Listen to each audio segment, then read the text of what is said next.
good evening, good evening, good evening, good evening, and welcome back to I Saw You in That Thing I Saw You In, the podcast where we sit down with New England-based actors to discuss the craft of acting, projects they've done, things they've learned along the way, tales from the set, and tips on how to get your foot in the door. As always, our show is sponsored by the Parody News Network. Every week, PNN takes aim at a popular movie or TV show and parodies the shit out of it. If you're looking for humor and entertainment, not to mention a break from mainstream news programs, subscribe to the Parody News Network and enjoy watching the news again. Go to youtube.com/Parody News Network to like and comment your little heart out. PNN, your favorite movies and TV shows, satirized for your protection. And so, without further ado, please welcome the lovely and talented David Coffey.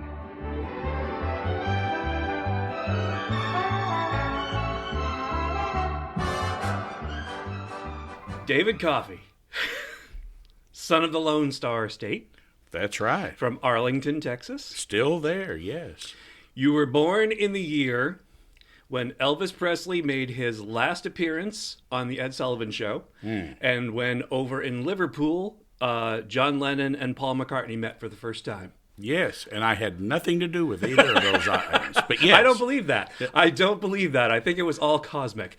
But I will let the listeners reverse engineer what year that was if they decide they wish to do so. I will not disclose the year. Oh, that's fine by me. 1957. 1957, ladies and gentlemen. Yes, year of the classic Chevy. Yeah. That's true. That's true. Absolutely.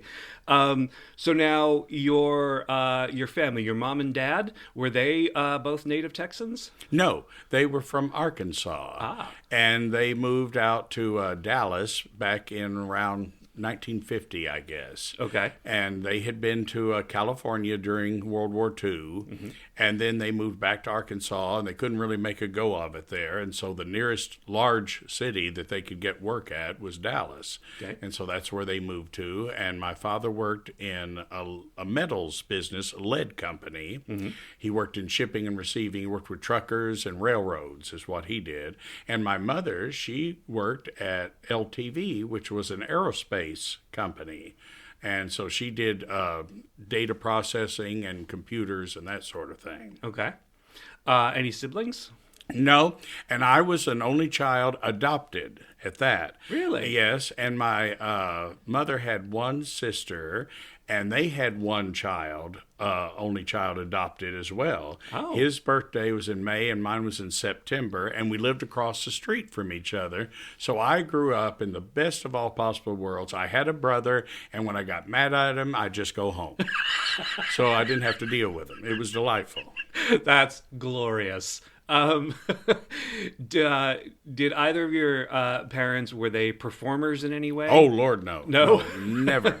Not even close. Okay. No, never. Did they encourage you, though, when you decided to pursue the arts? Oh, yes. They always supported me 100%. They were just fantastic. My mother, up until I was in college, I guess, she worked third shift. So she worked nights, 11 to 7. Yeah. And my father worked days. So what would happen every morning when I was a kid is my father would get me up, get me ready for school, fix me breakfast, and then about that time my mother would arrive from work, and he would go to work, and she'd take me to school, and then she'd come back home and go to bed. And then she'd get up and pick me up at school. And then if I was in class over at the theater that I was training at, we would drive to Fort Worth from Arlington, about 15 miles, and I would attend class. And then if I was in rehearsals for a show, after class, my father would, when he got off work, he would drive to Fort Worth from Dallas, 30 miles, and then we would all go out and have dinner, and then my mother would go back home and get about 2 more hours of sleep before she went to work. So this shows you how dedicated they were to me. Yeah, absolutely. Yeah. Wow. But that's clockwork precision right there. It was. You had everything all buttoned up very nicely. But the thing about it was, I mean, I won't say I was spoiled, but in many ways I was, because they got married just before they graduated from high school. My goodness. And they had to keep it quiet from everybody except their family until they graduated. Matter of fact, their graduation photo is first time they're wearing their wedding rings in a photo. But so Amazing. and then when they adopted me, they were 32 years old. So they had been together they'd had a whole life before I came along. Right. So when I came along, it was all focused on David. So yeah, I was very, very lucky. Wow. Extraordinary. I'm going to go out on a limb here and say that when you were younger, you were not a jock. Well, I was. Were you really? Yeah. Matter of fact, I played right guard football for the Roark Rams, my elementary school, and I played 4th and 5th grade, and then 6th grade is when I actually started acting and taking lessons, so I couldn't play football, and I actually had a coach come down from the junior high to try to talk me back into it. And I told him, I said, "You're crazy." I said, "This is so much more fun and easy." I said, I don't need to do this other stuff." So I actually played football of all things, and if you're playing football in Texas, that was serious. Wow. Actually, you know what? I see what a fool I've been. You were in Texas. Of course you played football. Of course you did. God, how stupid can I be? It's just that most actors, performers that I know were shy, introverted kids who would not get anywhere near a ball or a bat or anything else. So, but yes, Texas football, of course. That goes without saying. And bowling. That was another thing that was big back Really? then. Matter of fact, we now have in my hometown in Arlington, we have the Bowling Congress Center. It's the training center for the Olympics of bowling, which I did not know even existed. Nor did I. But we have that there. So if you're ever in Arlington, you can go by and you can get you a ball and do it, and they'll help you out with all their computer stuff to help your game and all that sort of thing. So it's really something. Yeah. So not just bowling, but technologically advanced bowling. And yeah, now they have. Oh my gosh. Wow. I thought it was something when they had automatic scoring. Now that it's like, they'll everything's like where your feet are, your alignment, how your arm, everything. Wow. Okay. So ladies and gentlemen, if you're in the Arlington area, head on down. Yes. Get yourself ready. Train for the Olympics. Bowling. Yes. Yes. Of all things. So as you said, you attended Roark Elementary School, which closed its doors not long ago, 2021. Yes, and I had the great opportunity to go visit that school right before it closed. Oh. The name of Roark had gone away, and they were building, there's another older school, C.B. Berry, and they were building a new one. And so what they did is while they were building the new version of that elementary school, C.B. Berry moved into the old Roark school for just a couple of years while they built it, and now the whole school's been torn down and it's made into a park. But I was able to confiscate a tile from back behind the theater, the stage there. Well, we didn't have a theater; it was a cafetorium, Sure. And then a little piece of wood from stage left that I was able to dig through the rubble after they had torn the whole building down. But I went there to visit, and I had not been back, of course, in decades. Mm-hmm. And it just was amazing. I had some photos taken. I was there sitting on the stage, and I was talking to the principal, and she was showing me around how different things had been changed around and all that sort of stuff. Mm-hmm. But yeah, that was the first, I guess, stage I ever appeared on.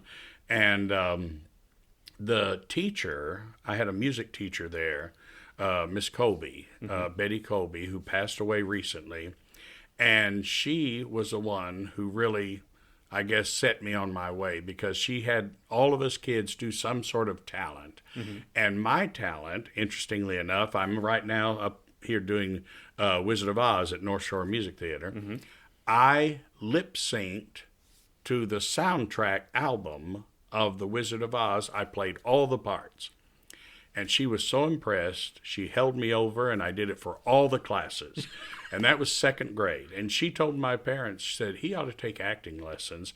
But we knew nothing about acting lessons. And at that time, I guess there was maybe only one place to take acting lessons, and that was at Casa Manana Theater in Fort Worth. Right. And we didn't discover that till several years later. Right. But after we did, we saw an ad for their theater program, and I mentioned to my parents, said, well, here's acting lessons that, Ms. Colby talked about. They said, well, we'll let him try it. and never stopped. And here we are. Exactly. Exactly. Yes. So at Roark, I love this. In second grade, you had your first appearance on stage in the talent show. Yeah. And won second place playing the accordion. The accordion. Yes, absolutely. How did you come to the accordion? Well, and it was so big that I had to sit down. I couldn't stand and play it. And, well, I don't know. I mean, I grew up, of course, as a kid. We watched Lawrence Welk and everything. Sure. So Myron Florin was a accordion king. Mm-hmm. And I was wanting, I guess, to play keyboards or something or whatever. And they said, well, how about the accordion? So we started off with that, and I took classes in Arlington for a year or so, and then the lady said, okay, now I've taught you all I can. You need to go to this other gentleman. So I went to Dallas, to Oak Cliff, to a lovely old gentleman named Mr. Jacobs, and I studied with him for 2 years, and continued playing for a little while, and then just kind of, that kind of filtered away. I still have that accordion, and it has appeared in a couple of shows that I didn't even play it, but it has been used in other shows. And now it's no good at all. I mean, all the bellows are gone and everything, but I still have it. Did you enjoy the accordion? I did enjoy it. I think I would have enjoyed it more had I been a little older, because like I said, I couldn't even stand to play the thing. I had to sit down. It was so big compared to me. It's glorious. That is glorious. Did you see, when you said you were doing your research, did you see the photo? I did see the photo. Oh my gosh. Little fat kid with my little bow tie and suit standing there with that accordion. It's like, this is for a prop because I can't play it this way. Yeah. Yeah, now that I'm thinking back on it, it was an enormous accordion. Yes, it really was. And it's just standard size, but it's just, it's second grader trying to do it. Right. Yeah. I was completely distracted by just how adorable you were. I couldn't. I had to process that before I could even look at the accordion. But yes, I did. In my research, I saw the photo, and it's such a great photo. You're the only one who looks happy. Everyone else looks so deathly serious. Oh yeah. There's a Hispanic girl, whatever, and her brother, I think, has the guitar, and they're looking very serious in that photo, as I recall. Yeah, they have that whole Beatles attitude. Yes. Well, that's a period. Yeah. Yeah, absolutely. Yeah. So now I want to touch on a few of the productions you've been in, but only a handful, because there is simply no way to talk about every production that you've been a part of. Your resume reads like the great Broadway songbook. So I'm just going to do a quick rundown of the shows we're not going to talk about, just so that people can get a sense of what you've done. So this is really get comfortable, folks. 57 years. Yeah, it's true. Yeah, but I mean, so Charlie and the Chocolate Factory, Pirates of Penzance, Elvis: A Musical Revolution, Beauty and the Beast, Freaky Friday, Mame, 42nd Street, West Side Story, Singing in the Rain, Peter Pan, Big River, Camelot, 1776, Grease, Alice in Wonderland, The Fantastics, The Best Little Whorehouse in Texas. I'm moving over to page 2, ladies and gentlemen. Showboat, Crazy for You, Cinderella, Kiss Me Kate, Fiddler on the Roof, My Fair Lady, The Music Man, La Cage aux Folles, Gentlemen Prefer Blondes, Phantom, Evita, South Pacific, and Brigadoon. Good Lord, man. When do you take time to sleep? That is an extraordinary list of shows. Well, that's what you call being a stock actor, a regional stock actor. So for so many years, we did summer seasons at Casa. So you would do 3 or 4 shows there. Mm-hmm. And then when I was at the Granbury Opera House, we would do 3 or 4 shows every summer, too. So, they add up fast. Sure. As my old producer in Granbury used to say, you're learning a show, you're playing a show, and you're forgetting a show all at the same time. That's great. That's excellent. I think if I had a time machine and I had a choice of seeing you in any of these, I would have loved to have seen your Alfie P. Doolittle in My Fair Lady. I can see it. It was so much fun. It was so much fun. And do you know, this was so crazy. That, I believe, was the first time I did a show at North Shore Music Theater doing My Fair Lady that got entrance applause. Really? Yeah.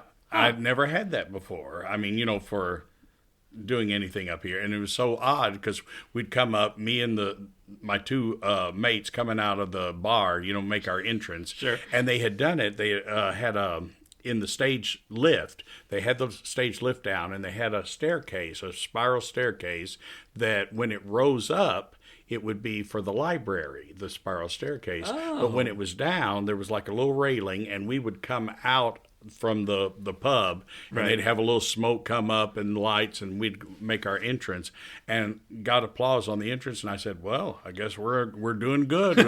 They like us. We haven't done anything yet. And now, of course, every once in a while you get entrance Oh, applause. people are just, it's so nice. It's so nice. And I get on this show I'm doing, and I make my first entrance actually riding up on the lift too, which is always a great way to make an entrance anyway. Sure. But do that, and they put me under what I call the Jesus spot, the downlight, when you're coming up. So it's kind of like, people, this is somebody important, so. They don't even need an applause sign. Yeah. They just know what to do when they see know. that. And I tell you, it does. It makes you feel good. It Sure. really does. Oh yeah, absolutely, yeah. Okay, so let's roll back. So when you were 11, you made your theatrical debut at Casa Manana as Portly Otter. Portly Otter and the Wind in the Willows. Wind in the Willows. And the thing that was so special about that show, my first show, first of all, and I had just started class about 2 weeks before, and my teacher, all the teachers were part of the resident company there in the Children's Theater. Oh. And so he said, would you like to play a small part in one of our shows coming up? And I said, well, I'd love to, if I can, if my parents will let me and everything. So they agreed, and I came into it. And the thing that was fascinating, the gentleman who did Planet of the Apes, the makeup design, he designed our masks. We had masks since all the main characters were animals. Sure. And they were half masks that would cover down to our mouths in the front, and then you'd put it on like a helmet almost. It would go down the back.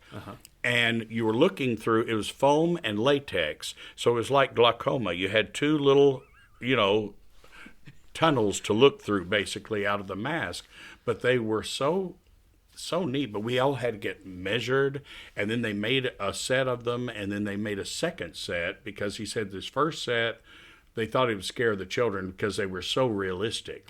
So he did the second set where he cartooned them up just slightly. Gotcha. And so that was something special for your first show. Yeah. And the other thing, there was a chase scene in the show where Mr. Toad breaks out of jail and he commandeers a train. And so at the top of Act 2, we had an engine on stage, a train engine, and he's being chased by the police on another train, and they went out to Six Flags amusement park there in Arlington. The original is there, and they filmed the train being chased or whatever. So that was on a screen in the audience. That was, it was theater in the round.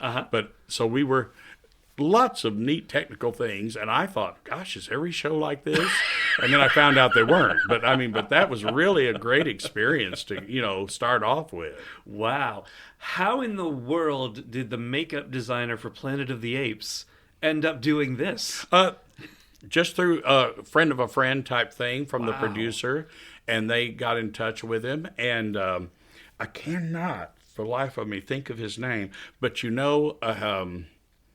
the movie Argo. Yes. Did you see the movie Argo? Yes. It's the character that John Goodman plays is the guy. Oh, okay. The makeup artist. Gotcha. Yeah. Wow. Friend of a friend. That's how these things happen, folks. Friend of a friend. Absolutely. In showbiz, that's all it is. That's all it is. Wow.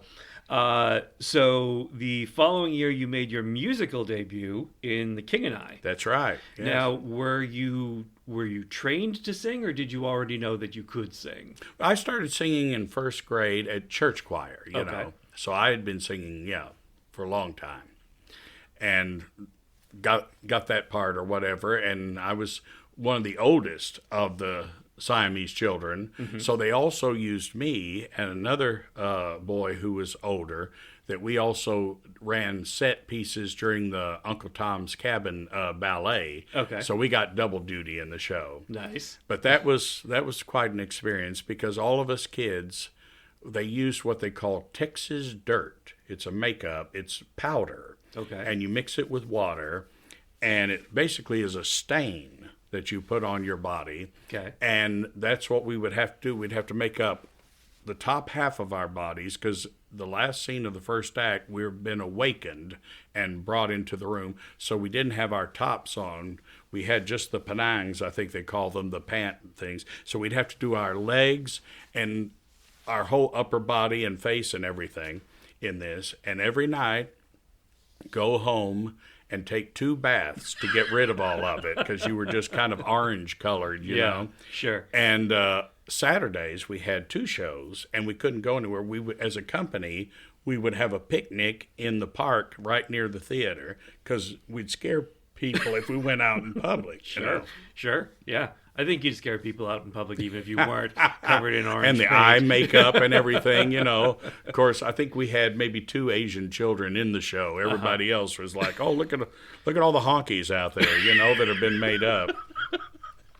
But back in those days, you know, nobody batted an eye at that. Sure, yeah, exactly. I mean, they were casting Leonard Nimoy as Native American, Exactly. as a Japanese officer. Just, he looked ethnic, so we just cast him as whatever. That's right. The actual, you know, in parentheses, ethnic. Ethnic. It covers yeah, everything. Exactly, yeah, exactly. Wow. So at age 15, you have your first leading role in Jack and the Beanstalk. Yes. And what was that experience Well, like? we did the show there at Casa Manana, and then the year after we had done the show, they contacted me and said, "We're going to take the show up to Topeka, Kansas, at a university up there. They have a program for kids to come in stuff. And so we're going to go up there and do the show, and we'd like for you to, you know, do the show again." And I said, "Oh, that'd be great, except my voice has changed." And so, Oh, dear. Yes. And so it was a musical, and the opening part of the show, my first line was, "My name's Jack, I'm a growing boy, full of tricks and full of joy. A butterfly's my favorite toy, Jack." And we introduce ourselves, right? Uh-huh. So I came in, and we had, you know, back then we thought we were really big time. We had electric piano accompaniment. My goodness. Yes. So it was like, "My name's Jack, I'm a growing boy," you know. So,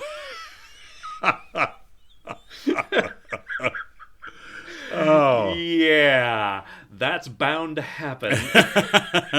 but it was so fascinating because we went up by train.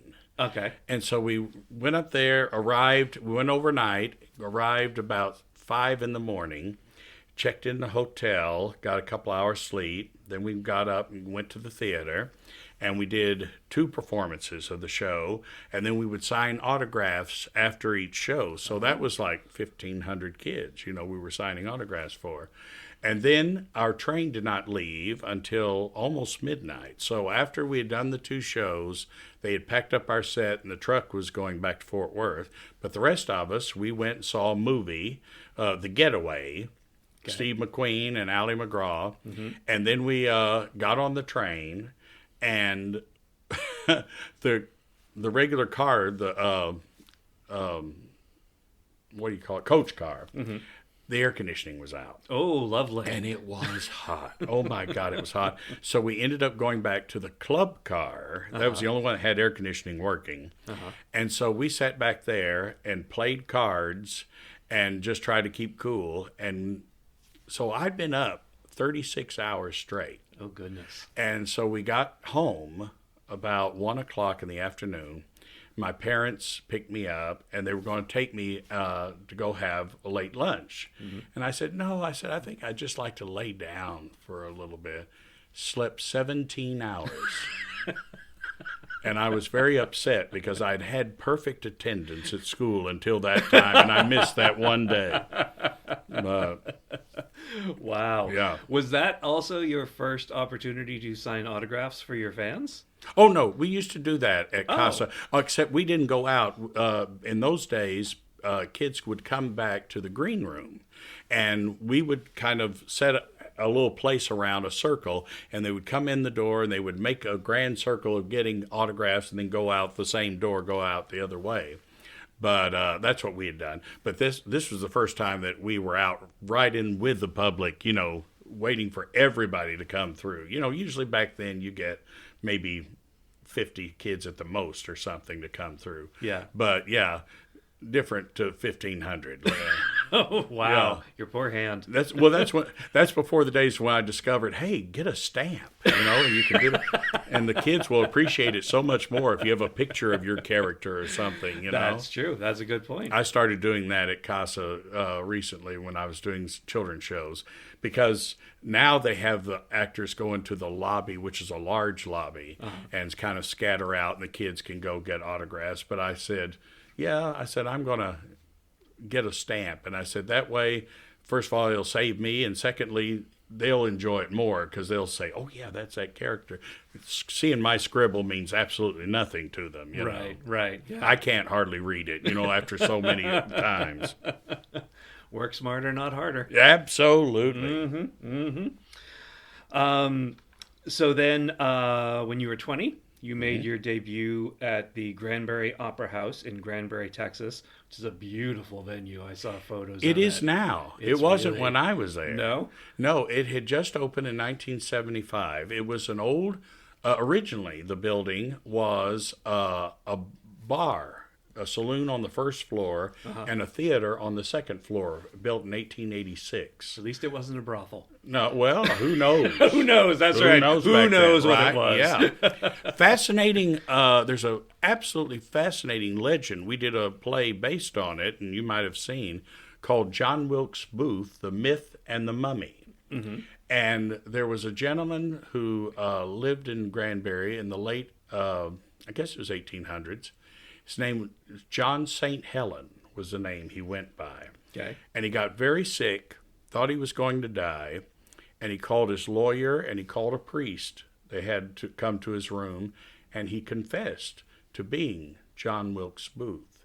And he said, the gun I did the deed with, and he says, I have a newspaper article describing the event. He says that's under the floorboard in my room or whatever at the thing.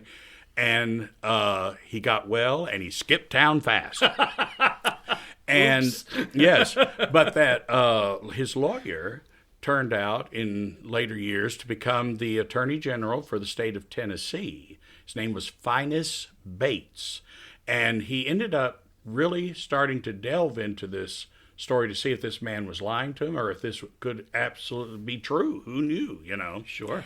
And he found a fellow in Vermont, an old gentleman. By the time he met him, I think it was 1909, 10, somewhere in there. And he was a young kid during the war, and he was stationed on the Anacostia Bridge outside of Washington, D.C., the night of the murder.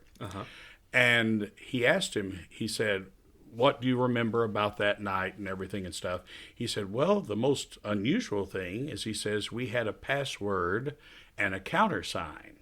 And he said, oh, really? He says, do you remember what that was? He says, well, I'll never forget it because we never had one before that night. And he said the guy rode up and told us there was going to be a password and a countersign to get on and off that bridge that night. And he told him what it was. It was TB and TB Road was the password and countersign. Okay. And said that was the same thing that John St. Helen had told him in 1880s down in Texas. So he said that's what cemented it for him. Yeah. And then he started trying to find out, whatever happened to this guy. And eventually he found out that this person was in, where was it? It was Enid, Oklahoma. Okay. And he tried to get in contact with his niece, who was an actress also. Okay. And he had visited her dressing room, or going to her dressing room, left his card with the maid, and she didn't even look at it. She says, "I'm taking a nap between shows. I'm not seeing anybody." And after she got up and got ready for the second show, she looked over at the card and saw that it was her uncle.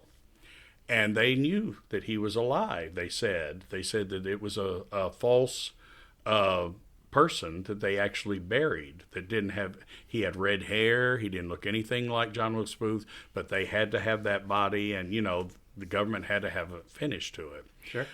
But the Finest Bates, doing his research, he found out that this guy, when he was rejected by his niece, he went back and he committed suicide in a hotel room. And before he did, he spread the whole room with lilac cologne. And he drank, what was it? I can't remember. He drank, basically pickled him is what it did. And so years later, Finest Bates, doing his research, found out about this and discovered that nobody had claimed the body. It was sitting in this storage at a funeral home in Enid, Oklahoma. So he went and claimed the body because he couldn't prove it yet. I mean, with DNA, you could probably prove it. But until that time, if he could prove that body, that corpse, was John Wilkes Booth, there was still a large reward, dead or alive. It was like $500,000 or something, you know. And so he kept that body in his garage while he was doing his research, trying to prove that was the body. Well, in the meantime, he passed away, and his wife ended up selling the body to a carnival. And it toured the country, and there is actually a photo of it in Life magazine back in, I forget what year it is. But anyway, the last thing they knew about the mummy was that it was in a carnival out in Southern California in the early 60s. And after that point, they've lost track of it. But the thing that was interesting in our play was, you know, if anybody could find that and could still prove, you know, with DNA and all, that this is John Wilkes Booth, allegedly, you could still get that reward even now. Wow. But a legend in a little town like Granbury. I mean, Sure. you know, Yeah. but Granbury's about an hour southwest of Fort Worth. So I believe it. After being down there, all the crazy people that have come through that town, it's like they're just close enough to the city, you know, to have connections. But, you know, if they don't want to be seen or known too much, they can live out there. Yeah. Gotcha. Wow. I wonder if Booth would have done what he did if he knew how his body would be treated after everything had gone down. Wow. And there was also the intrigue that he and Andrew Johnson, the vice president, that they were old friends. Matter of fact, they shared a mistress in Tennessee back when Andrew Johnson was serving there. Mm-hmm.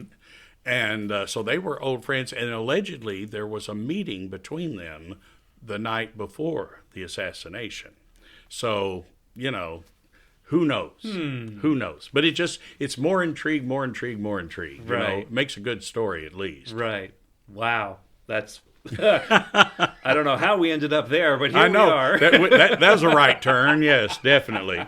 But I couldn't let that go without you hearing about the legend of John St. Helen, John Wilkes Booth. Absolutely, yeah. And now, ladies and gentlemen, you've had your history lesson for the day. There you go. Now you can start looking for him. It might still be out there, folks. You never know. So you were in a farce titled "No Sex, Please, We're British." Yes, that was my first show I did there. Yes. Was there because it was a farce? So I did a little bit of research about that show. Apparently, when it first opened, it was decimated by critics, and yet it ran almost 6,200 performances before it finally closed. Oh, so don't let a critic near a farce. Don't let a critic near a farce. No. And I did several of those down there over the years. We usually that would be the final spring show before we would do a summer season of musicals. Mm-hmm. So I did. Let's see here. I did No Sex Please We're British. I did Natalie Needs a Nightie several times. I did Mistakes of the Night, which was a horrible adaptation of the Feydeau farce Hotel Paradiso. Oh, okay. And so what the producer did, it's like, I don't want to pay the royalty, so I have a guy here, I'll have him translate it from the original French. And it was laugh-free. We worked so hard to get laughs in it because he had such a horrible translation for it. It was laugh-free. It was laugh-free. Ouch. Yes. As we said, never have so many work so hard for so little in that show. Did you get to do a lot of physical humor Yes, in those shows? Yes, and that's why my knees are killing me. Exactly. I'm not kidding. Right now in Wizard of Oz, I'm doing the fella. His name is Ethan Carlson. Plays our Scarecrow. Uh-huh. He is amazing, and he had done. I noticed in his bio, he had done LeFou in Beauty and the Beast. Okay. So I mean, he's doing handstands, he's doing flips, he's falling on his knees, he's doing all this stuff. And when he does his first fall or something, he says, "Did I scare you?" to Dorothy. And she goes, "No, I just thought you hurt yourself." And he says, "But I didn't scare you." And I standing off stage, I said, "Yeah, about 25 years is going to be hurting you. I got news for you, son."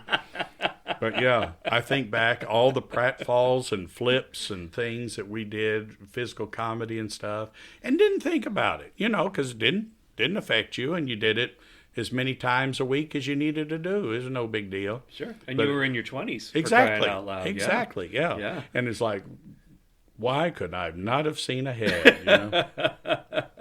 The important thing is to live in the moment. I guess so. And to commit to the pratfalls. And if you're gonna, we all suffer ailments later on. So, yeah. I guess at least you have the great memories of all the stuff you once did. I have a memory every time I feel it in my knee, let me tell you. Every time it rains, I remember. That's right. So now in the 80s, you were in 2 national tours. Yes. You were in the 1940s Radio Hour. Yes. What was that?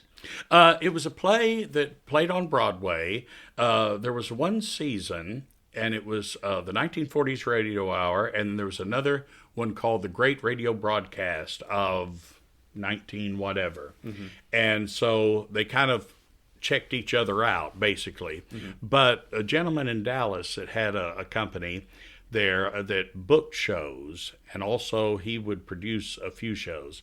But he saw that show in New York, and he just fell in love with it. And so he got the rights.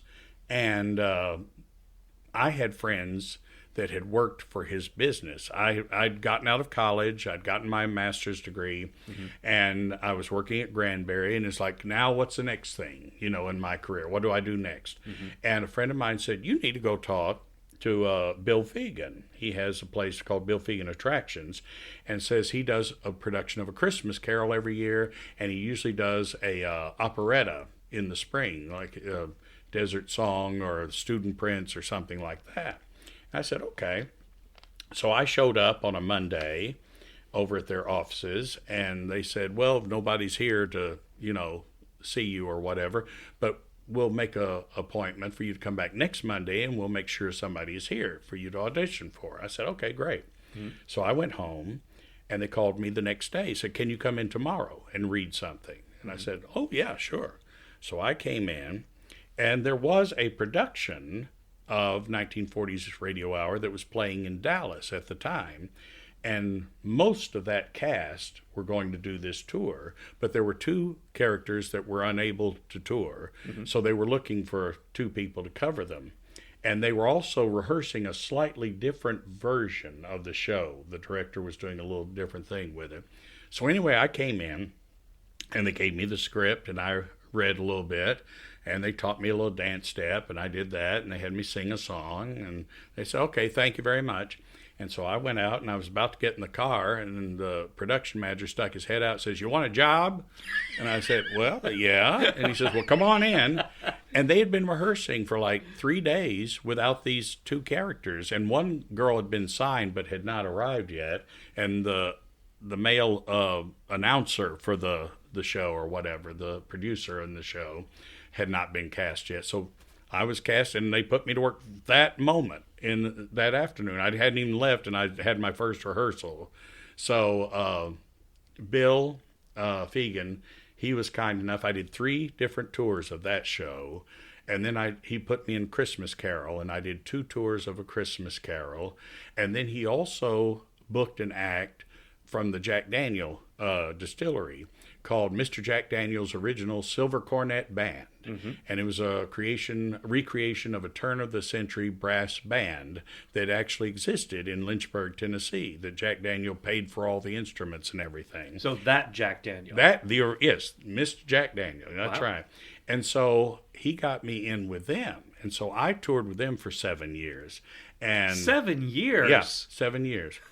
And so I would do Granbury, and then I would do shows at Casa, children's shows. I was still non-union. I was not a member of the union yet, mm-hmm. and I was working with them. But I mean, I made enough money. I was able to buy a house and everything there in Fort Worth, and that was all through that one gentleman that kept me working all the time. Wow.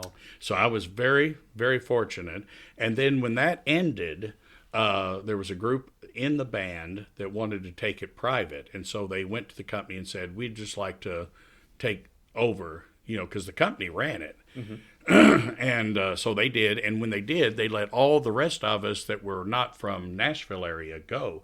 When I was doing the show, our musicians came from symphonies and all across the country. I mean, primo musicians. Mm-hmm. And I played a character called the Professor, who was the MC of the show, and then I conducted the band, and which was great. I just had to do basically interpretive dance because they were such pros, Yeah. Basically, I started and stopped them, and I could do anything in between that I wanted to, Yeah. And we had a ball. We played everything. One night we'd be in a cafeteria in Kansas someplace, and the next night we'd be in a multi-million-dollar art center, and one night we were in Yonkers, and people didn't cost them anything. The city had bought it for a summer night for them to see a show. Uh-huh. And the next night we were playing in New Jersey at Atlantic City. And I mean, people were paying $100 or something for the same show. It just blows your mind when you think about it. Wow. And then we played some neat places. We played the Newport Jazz Festival. Uh-huh. We played the Jazz Festival in New Orleans. We played the Bohemian Club a couple times in San Francisco and got to stay there, which was kind of fun. Nice. And then I actually got to do an interview on Voice of America. We did a show there in Washington at the old post office. And while I was there, got to do that. And that was a fascinating thing, that you would walk down their hallways at Voice of America, and there were all these studios lined up. And as you would go down, it would tell you, everybody had different programming, mm-hmm. but as you would go down, you would see, it would say, this is the language that's being broadcast. And you had a little speaker you could punch, and you could listen in to what they were doing right then, going down the hallway. But it was fascinating. Wow. Yeah. Huh. You would have loved it. Yeah, absolutely. Well, I think the takeaway here, ladies and gentlemen, is it all starts with a guy popping his head out and saying, "Hey kid, you want a job?" Yeah. That's how those amazing runs can start. Yes, and absolutely. They just put you right to work. That's extraordinary. I never had to do the thing. I never wanted to do the thing of going to New York and going to the cattle calls and all that sort of thing. First of all, I was 25 years old, so it's like, I'm a character man. They're not going to hire me to do that professionally probably for another 15, 20 years. Right. And I was lucky enough that non-union, they hired me immediately and kept me working. And then, like I said, with Jack Daniel, that was 7 years. And then when that ended, I returned to Casa Manana, and I actually did shows that we brought up here to North Shore Music Theater. And that's when I actually joined the union. Ah. So I was 35 at that age when I first came up here doing shows. Yeah. And I've been, like I said, knock on Formica, whatever. I've always been very fortunate to keep working. And now I've reached the age to where I'm still working, but now it's all going to increase my pension every year. I'm starting to get a pension, which is delightful. Yeah. ladies and gentlemen, a pension was when they would actually pay you. They would give you money at the end of your run of working. It's sort of going the way of the dodo, but Yeah, it you was, don't it see was that. a wonderful thing. Well, and several years ago, I had to have sinus surgery, and the woman who was front of the office staff, she was checking on my insurance about it, and she came into the room and she says, "You have really good insurance." And I said, "Yeah." I said, "That's because we don't get paid very much to do what we do. All the money goes to our insurance and our pension." Gotcha. And I said, "That's the way we get paid." It all balances out. Yeah, absolutely. Okay, so let's skip ahead to 2005. Okay. The production of Cinderella that burned the house down. That's right. At the North Shore Music Theater. It was too hot for Beverly. What in the world happened? Well, there's two thoughts on that. Okay. The official line was there was a fog machine that was not unplugged after the show and overheated and took off. What I actually believe happened is we had for that show a revolve added to the stage, which they don't have all the time. And I think it was something with the wiring with the revolve, and there was a short or something in that, because that would be something that would not be there all the time and would have been, hastily added or whatever. Mm-hmm. And also where the fire took place, over close to the orchestra pit, really. So I had a feeling that was where the motor was and stuff. That was just my way of thinking of it. But anyway, we opened that show that night and went to the cast party. It was at Sylvan Street Grill. Mm-hmm. And I left early because I was going the next morning. I was going deep sea fishing with friends I'd never been before, and I was so excited. So I got home, got back to the hotel, got up the next morning about 5:30 to get ready and all, and I turned on the television and said, "Fire at North Shore Music Theater." I went, "What?" And so I went on, did the fishing excursion, and after we got back, I had a message that said, "Come to the theater and get your stuff. We're closed." And what had happened while they were at the party, the opening night party, they got word there was fire at the theater. And our technical director, the fellow who was over that, he was also a volunteer fireman up in New Hampshire.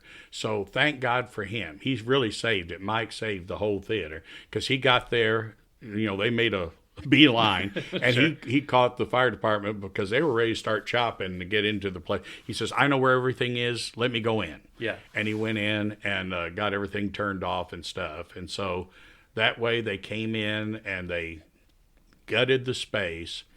And I was talking to David James, who was the promotion fellow at the time, mm-hmm. when we came back to get our belongings. And I said, "Well, David, what are you going to do?" And he said, "Well, we're very lucky." He says, "We have very good insurance." And he says, "We had planned to replace all the seats in the theater in 2 years. So he says, we'll just have to pay the difference between what we have now and what we wanted to have." Mm-hmm. And he says, "We'll just do that now." But he says, "We should be fine." Well, they weren't fine.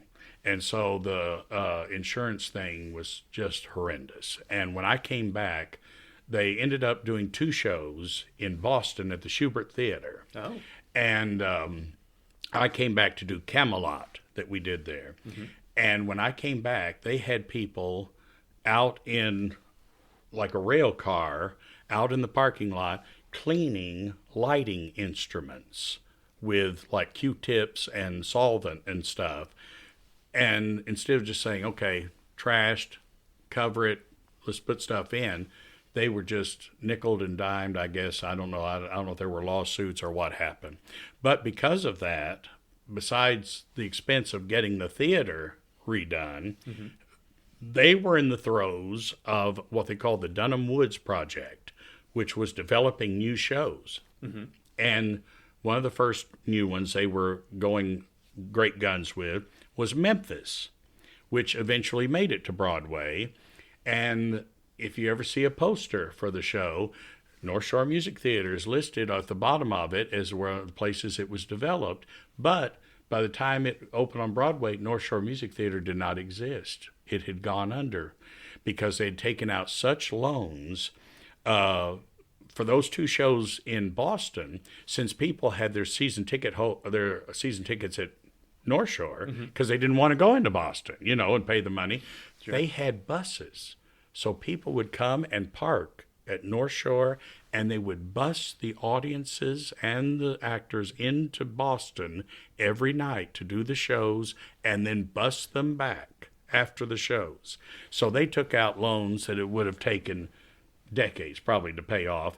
Plus, with them trying to do this development of new shows, they had expanded their staff and they didn't lay anybody off. So it got to the point that they couldn't recover. Yeah. It was so sad. Yeah. Wow. But so one performance and then the place burned down. Yeah. But that was it. That was the first show of the season, Uh-huh. Cinderella, opening night. Yeah. And we did two shows, like I said, in Boston. And then in October, I guess it was, or November, October it must have been, they reopened the theater. It was redone and opened, and they reopened with Full Monty. It was the show they reopened with. And then we did Christmas Carol in there. We got Christmas Carol in there that year too. So I mean, they really worked hard to get it redone. Yeah. And the most of the damage actually was smoke and water damage from the sprinklers. Sure. Because, basically, the seats back then, I think they might have even been, I don't know if they were even cloth or if they were nylon even back then. Yeah. And it's a concrete space, so it wasn't much to burn, really, right. except the stage. Right. And that's what really burned was the stage area. Yeah. Wow. Too hot for Beverly. Yep, the show Too Hot for Beverly. Too hot for Beverly. But we brought it back the next year and did it again, and we tempted fate, and nothing happened. Lessons learned. Absolutely. Ladies and gentlemen, lessons learned. Also in 2005, I think you mentioned you played Pellinore in Camelot. Yes. And you got an IRNE award for yes, that. Independent Reviewers of New England, which doesn't exist anymore now either. But yes, I got an award from them for the role. And then I also received an Ernie Award for 20 years of doing Christmas Carol. They gave me a special citation for that. I should hope so. Good Lord. 20 years. In 2013, you starred in Fly By Night with the great Asa Somers. Yes.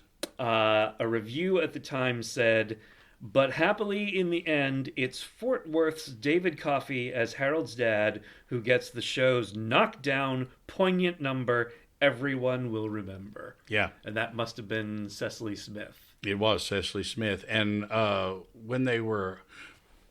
did a production of Cabaret for the Dallas Theater Center. Mm-hmm. And the wonderful actor Wade McCollum was playing our MC. Mm-hmm. And he had done this show, had done Fly By Night. I think they'd done it 3 times before we did the show. Mm-hmm. And he had played the narrator in the show that Asa played. And he told me when we did Cabaret, he says, this show, there's a part for you that would just be fantastic.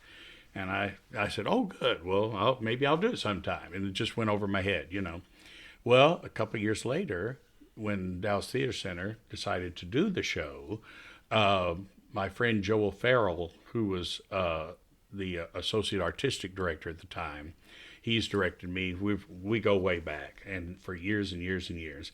And he said, okay, he says, I want you to come in and audition for this show.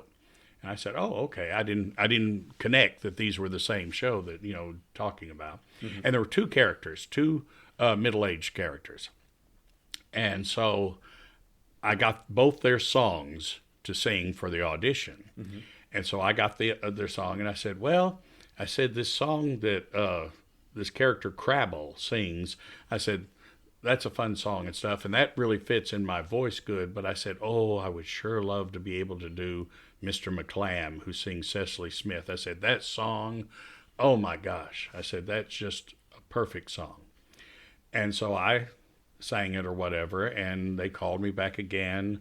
And then I did another video audition for the writers, because the writers were spread out around the country.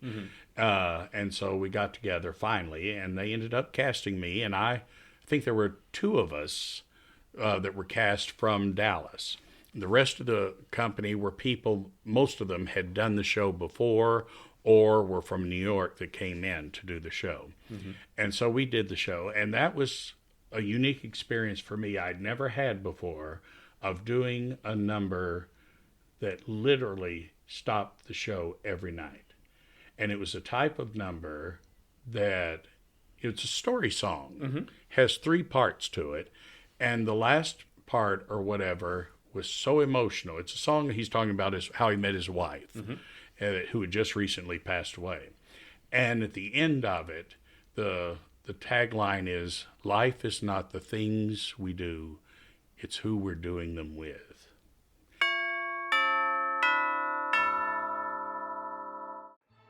Once again, I Saw You in That Thing I Saw You In is sponsored by the Parody News Network. Every week, PNN takes aim at a popular movie or TV show and parodies the shit out of it. If you're looking for humor and entertainment, not to mention a break from mainstream news programs, subscribe to the Parody News Network and enjoy watching the news again. Go to youtube.com/Parody News Network to like and comment your little heart out. PNN, your favorite movies and TV shows, satirized for your protection.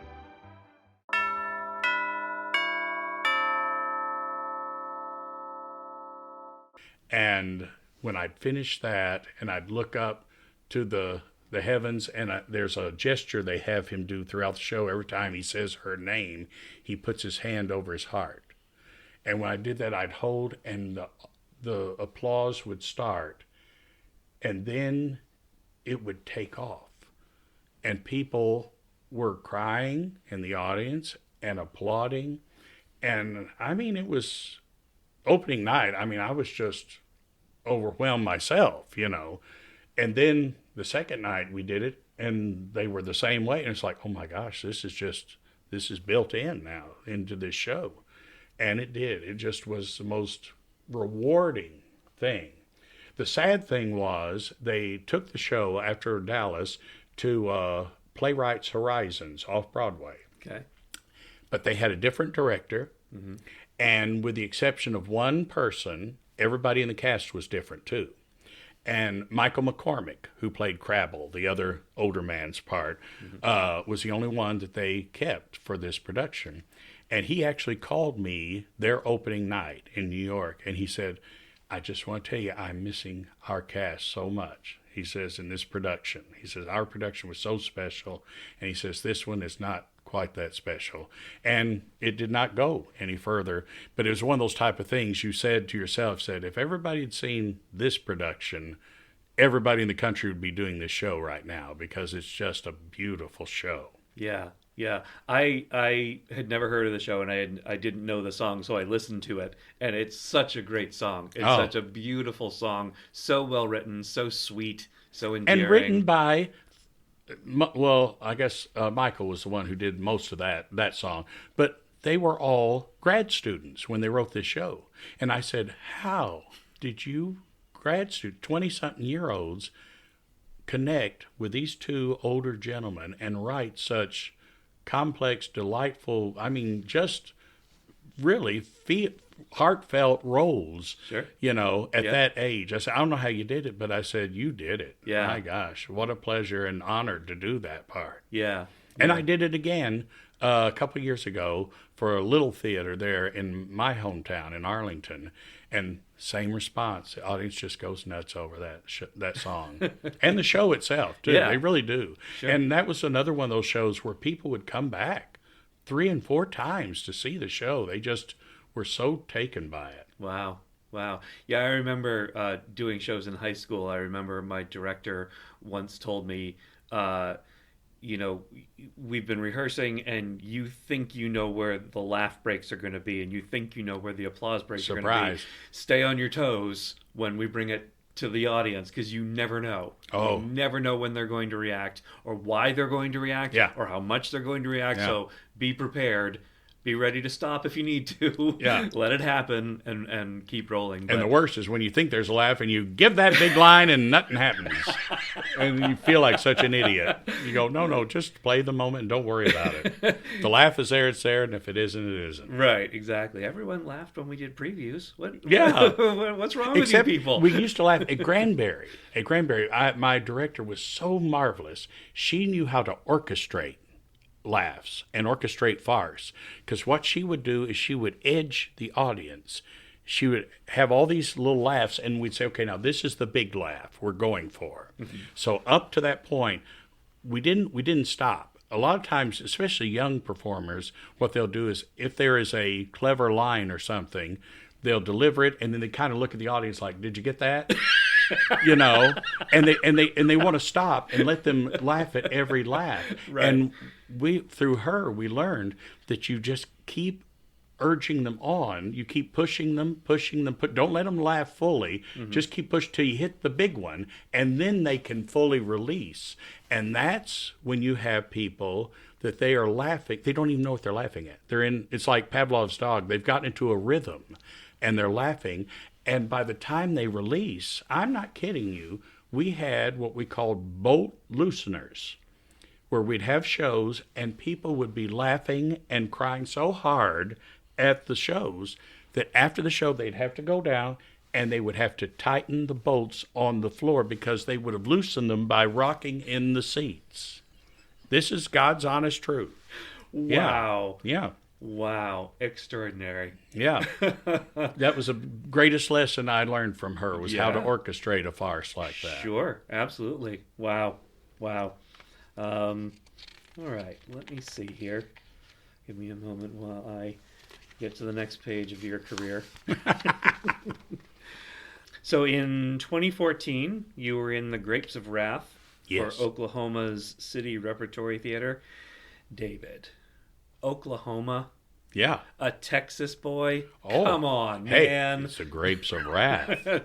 I know. And it was, as I recall, I think it was the 75th anniversary of the book. Yep. And they did a documentary which won a local Emmy there, as a matter of fact, on the show. But the production was really, really very special. I mean, it was a co-production with Oklahoma City University. So they used their space. And my friend Harry Parker, who was originally from Oklahoma, but he came to TCU in Fort Worth, went to college with me, and he returned many years later and was chair of the department for about 15 years. He stepped down, still on faculty, but he stepped down.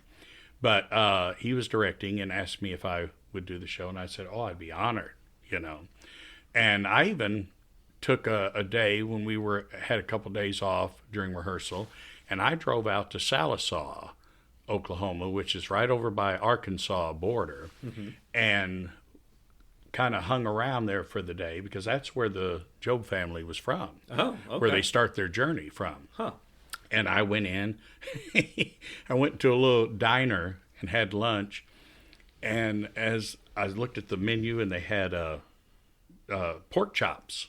And it was 2 pork chops. And I said, oh, wow, that sounds good. I think I'll get that.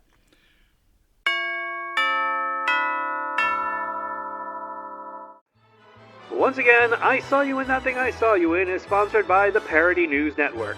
Every week, PNN takes aim at a popular movie or TV show and parodies the shit out of it. If you're looking for humor and entertainment, not to mention a break from mainstream news programs, subscribe to the Parody News Network and enjoy watching the news again. Go to youtube.com/Parody News Network to like and comment your little heart out.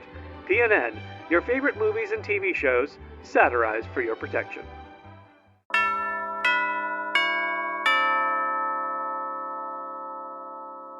I don't know how somebody could cut a pork chop that thin through the bone. I mean, this is it. This is a pork chop. I'm giving you, that's maybe a quarter to half an inch. Yeah. For a pork chop. As Red Skelton used to say, had to turn off the air conditioner, is blowing it off my plate, It was so tight. But I sat there and I just sat and listened to people to get the dialects and also, hear how people talked and all. And then I took the old Route 66 across the state. And there's 2 museums, Route 66 museums, one on the eastern side of the state and one on the western side. And so I visited both of those while I was up there. So I really immersed myself in it doing the show. But it was a great honor to have a chance to do that show. My word. The only problem we had is we had a truck, that the family travels to California on. Mm-hmm.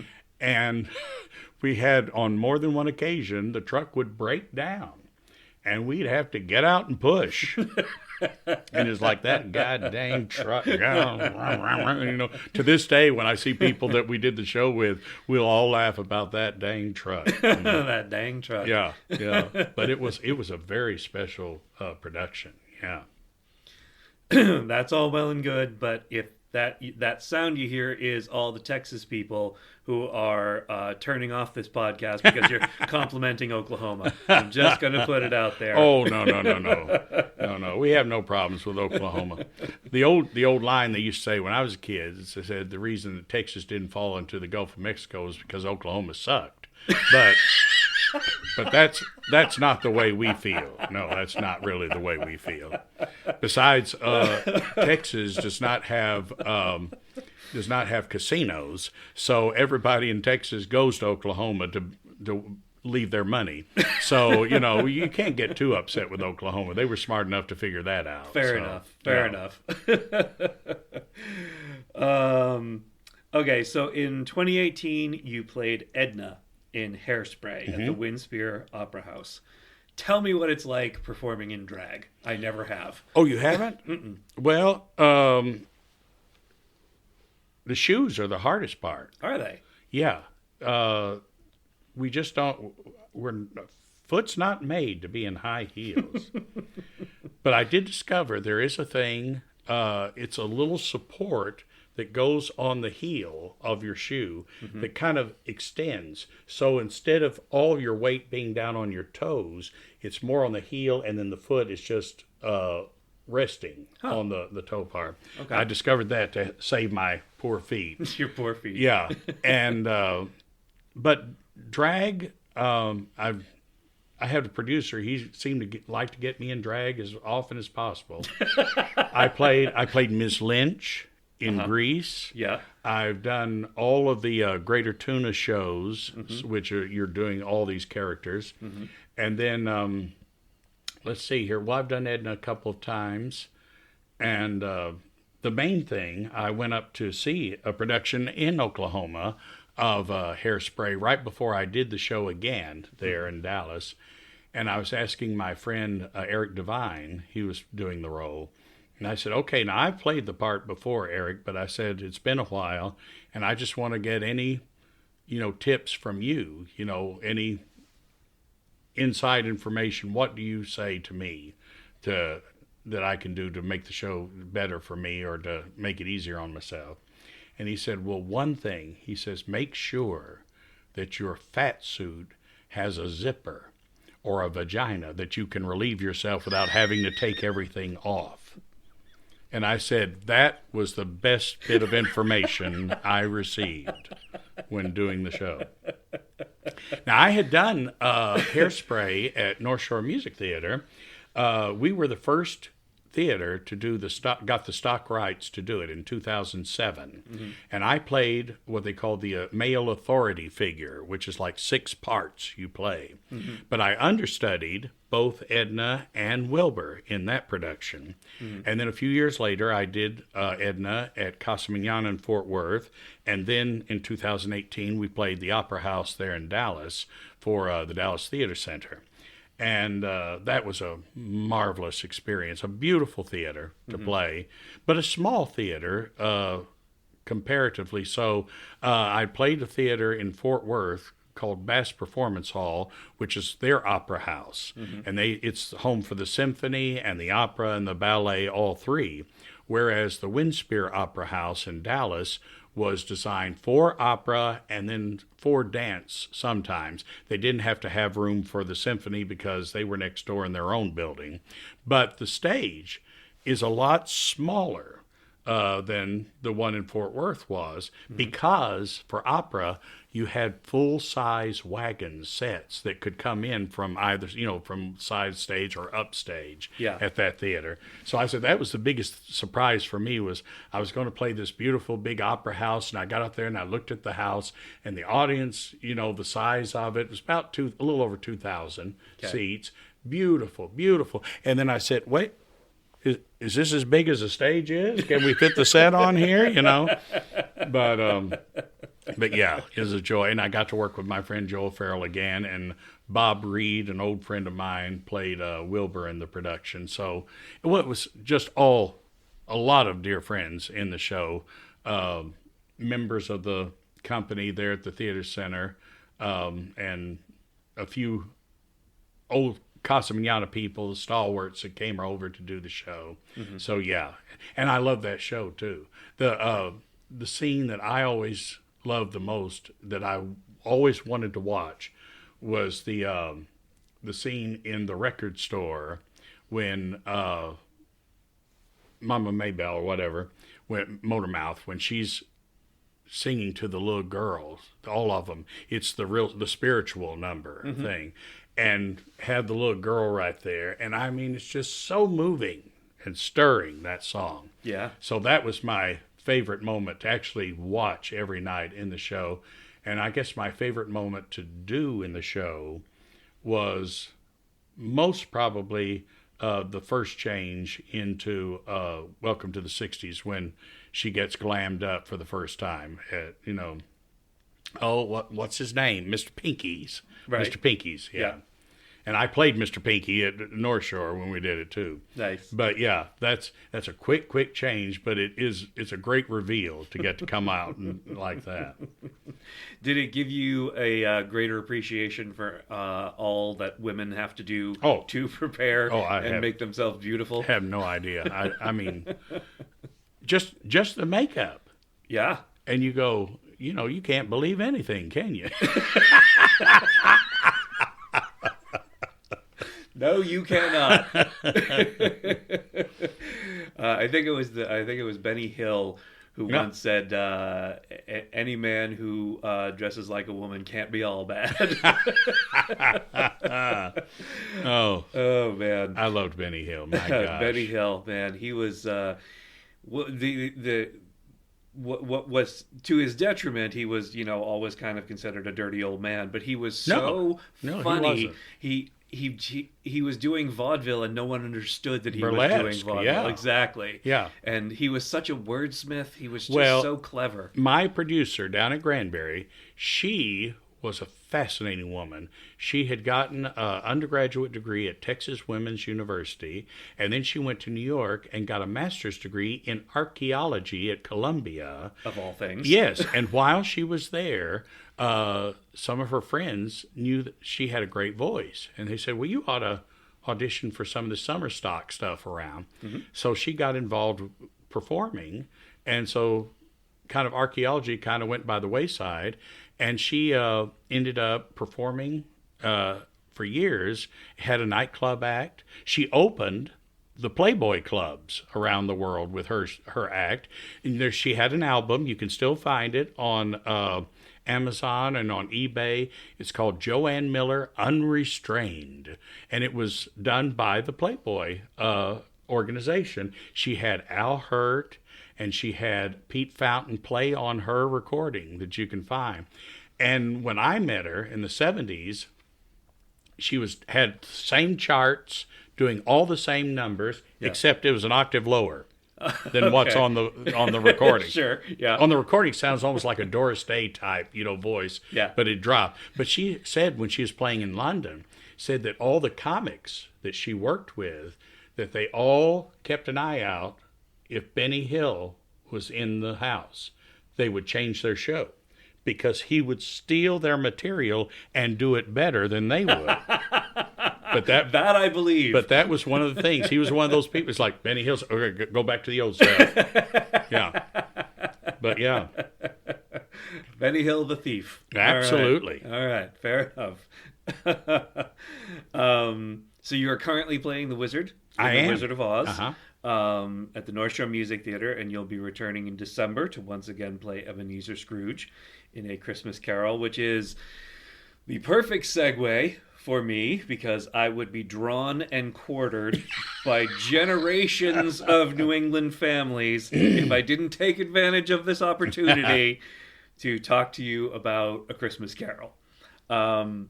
So you've been playing Scrooge continuously in non-pandemic years since 1992. At North Shore. At North Shore. Yes, that's correct. Tell me how that opportunity came to you initially. We brought 2 shows up from Casa Manana in 1992. We did Coppet and Yeston's Phantom, and then we did Singing in the Rain. Okay. And while we were here during Singing in the Rain, they had a notice up for auditions for A Christmas Carol.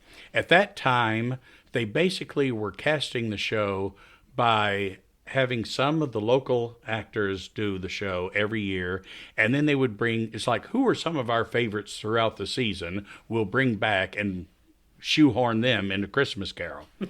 But I didn't sign up because I had been on the road doing the Jack Daniels show for 7 years. Okay. And this was the first year that I was free at Christmas time. And I thought, I think I'll try to audition for the Dallas Theater Center because they had a big production and it had a nice run and everything.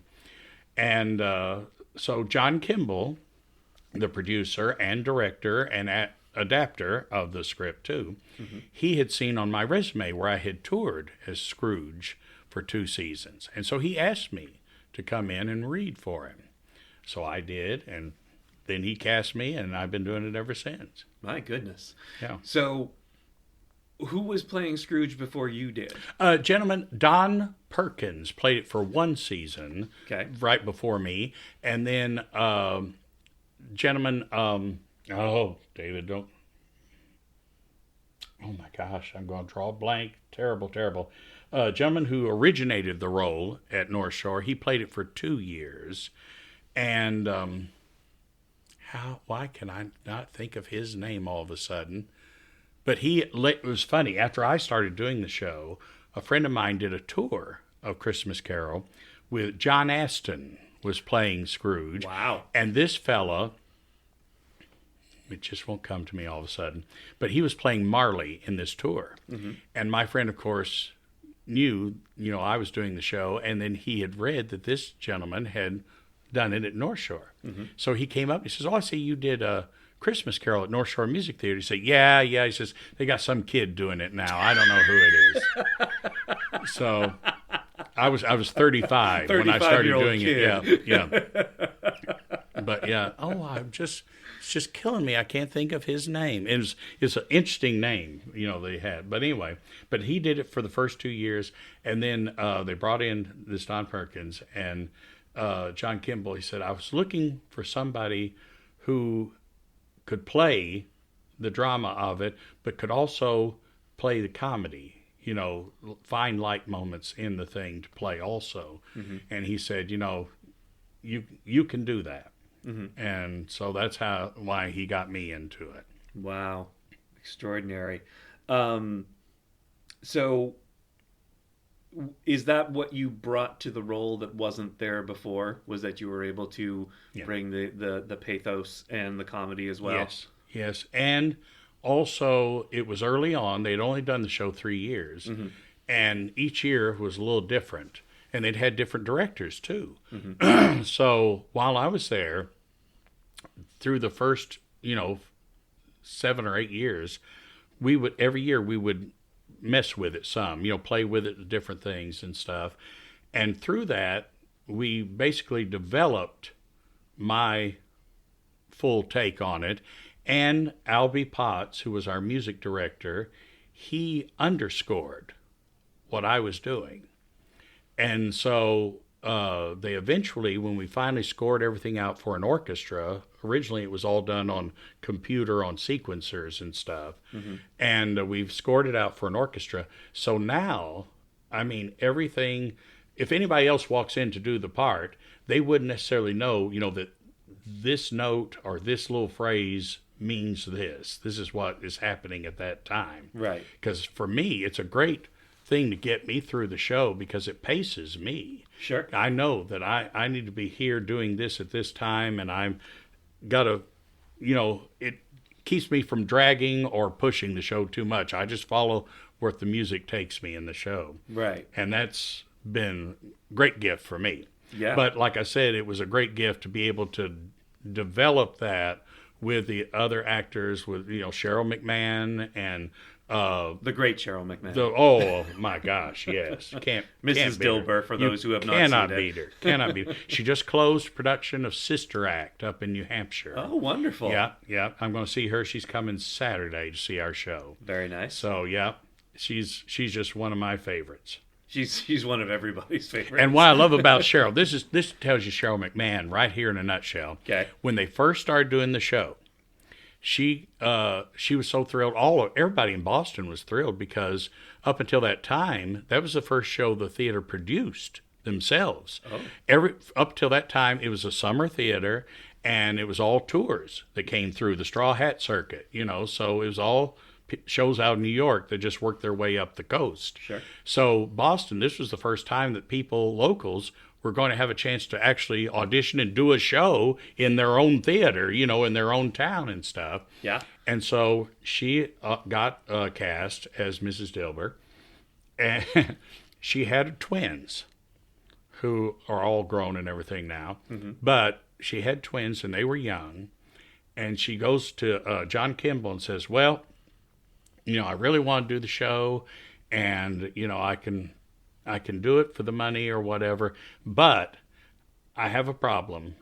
I have my twins, and she goes, I either need more money to pay for daycare, or you're going to have to put the kids in the show. And he put the kids in the show. And then Bonnie, the daughter, she did the show when she was in high school. She did it when she was in college. And then as a professional, later on, she came back and did the show again. So she's the one person I can think of that literally grew up completely in that show. Wow. Yeah. Who has she most recently played? Well, the last time she did the show, I think it was 2012 or 13. And she played both Belle and Meg, which is Fred's wife in our production. Gotcha. And those were usually separate roles. Oh. And that was one of the times they said, no, we're going to try the same woman play both parts, which was kind of neat because for Scrooge, he has his young love of Belle. Mm-hmm. And then when he sees Meg, when he actually gets to meet her at the end of the show with Fred, and she comes up and kisses him on the cheek and stuff, and there's that little moment of I'm seeing my past too at the same time, right? Which is a nice moment. Yeah. And we play. Really nice I think we're still doing that version, which I like. Yeah, definitely. It's funny you mention bringing little changes to it every year because. I have my Christmas Carol crew. We come and see you guys every year. And afterwards we go out to dinner and we have a post-mortem and we're like, okay, so now what? Okay, so now there's LED lights in the top hat now. That wasn't there last year.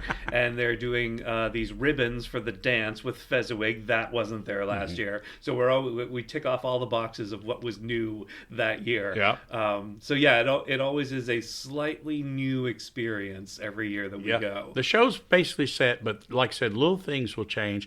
And the one rule that still remains the same is during the season, if there was some new technical aspect added during the season in any other show, it would always make its way into Christmas Carol one way or the other. It's like, well, we paid for this, we might as well use it, kind of thing. That's fair. That's right. That's fair. right. If you have it hanging around, let's throw it in there and see how it works.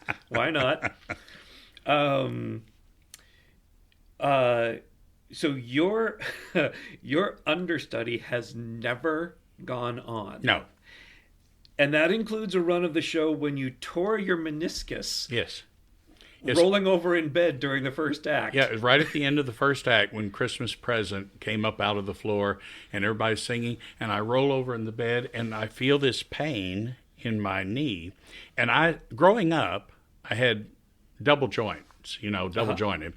And I would be playing piano, for instance. I'd be sitting at the piano, and if the doorbell rang and I got up to answer the door, my knee would pop out of socket.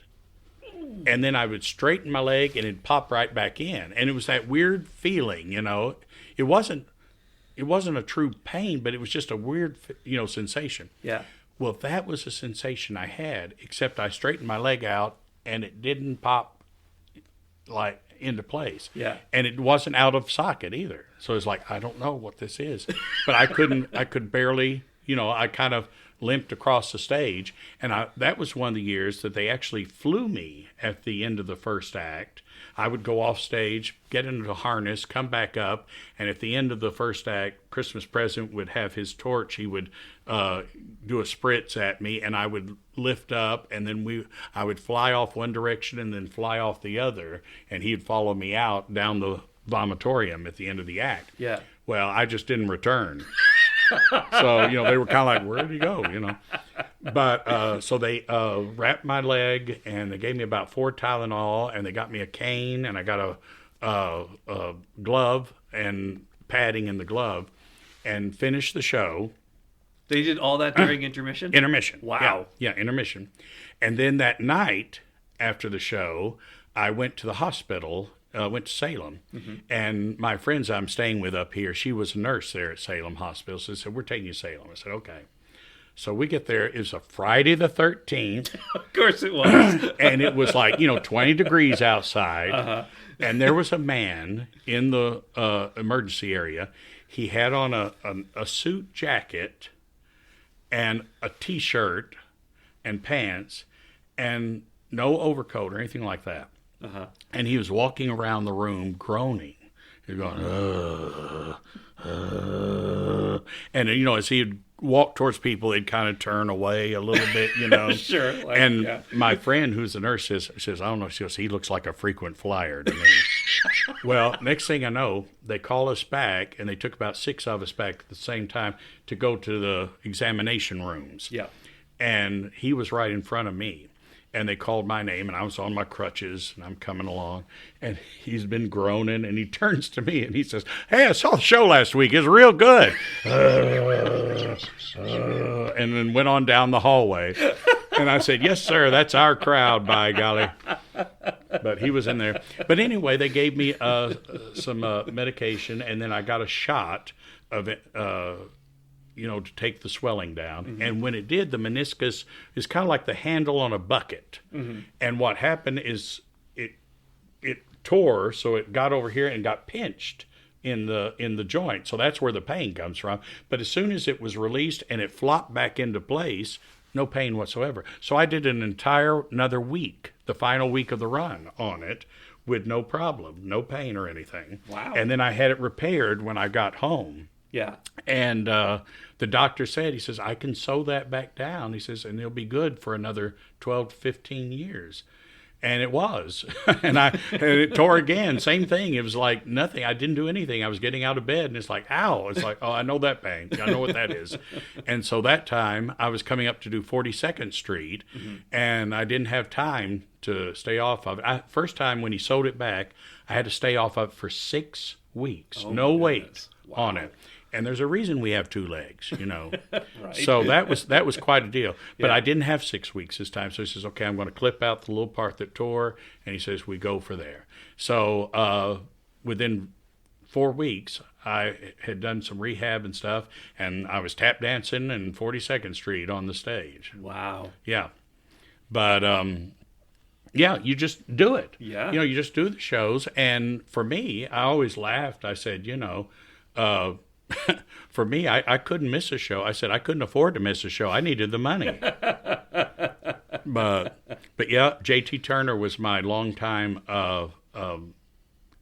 understudy that he never went on. And then I was doing Singing in the Rain one time, and Michael Bryan Dunn, wonderful performer, was my understudy. And that was the year after I'd had the surgery. And he told me, he says, I heard what happened to you. And he says, I feel very confident that I will not be going on. I said, well, you're right. You're right. I said, if I can still get up there, I'll be doing it. And I guess there's a delicious irony in the fact that it was 42nd Street of all shows. Yes. It's like, I couldn't do a solo. I just walked on stage and sat down and talked a little, It's like, no, you got to get out and do numbers. Wow. Walking wounded carry the stretcher cases. Absolutely, yes.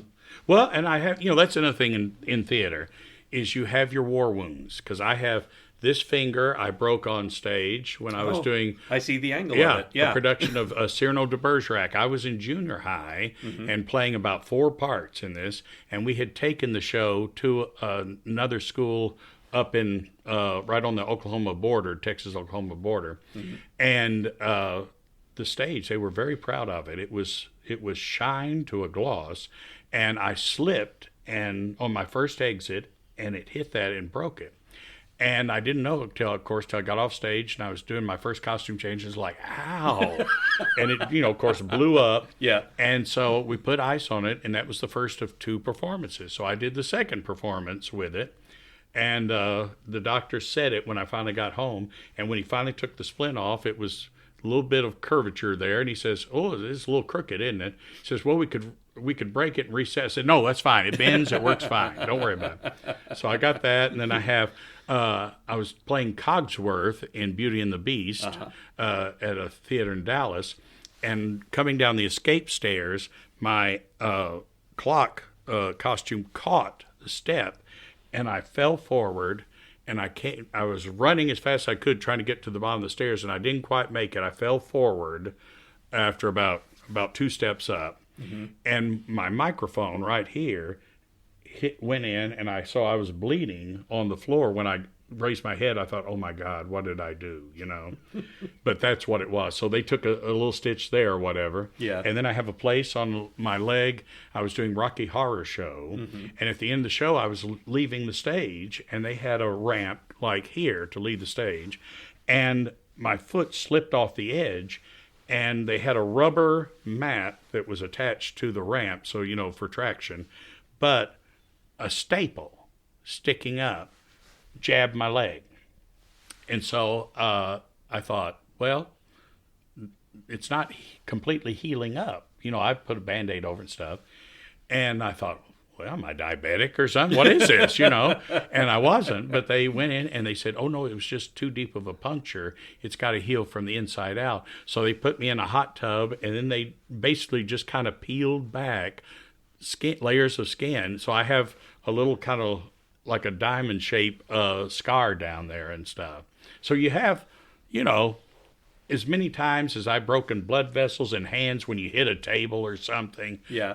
I can't even begin to tell you, the stuff and things that you've done with the knees and arms, the bruises and all and things. Oh, it's ridiculous. It's dangerous business. Sure. And what's really dangerous about theater performing is that you're doing the same movement again and again and again and again. Right. And if you're a consistent actor, you'll be hitting that arm at the same place 8 times a week, and it's like, why do I have this bad bruise here? And you go, yeah, that's why I have it. Yeah. But and that's that happened on Lion King. They had to come back and redesign all those animal costumes because the people doing those costumes and doing the same movement over, they were in bad shape. They were having to get chiropractors in and everything for those costumes. But it's just repetitive is how you usually end up getting hurt doing it. Right. Wow. My goodness. In 2020, when you were asked about aging out of Scrooge, you said, I don't worry about it too much. I have a friend who finally quit doing the role at 82. Ed Lindeck. If I can stay healthy enough to get around, that's the main thing, and remember my lines, I can do it for a long time. Yep. Do you still feel that way? Yep. It's the knees that are going to decide. The knees are going to decide. They're going to decide how long I can do the show. Right. Absolutely. That's fair. Absolutely.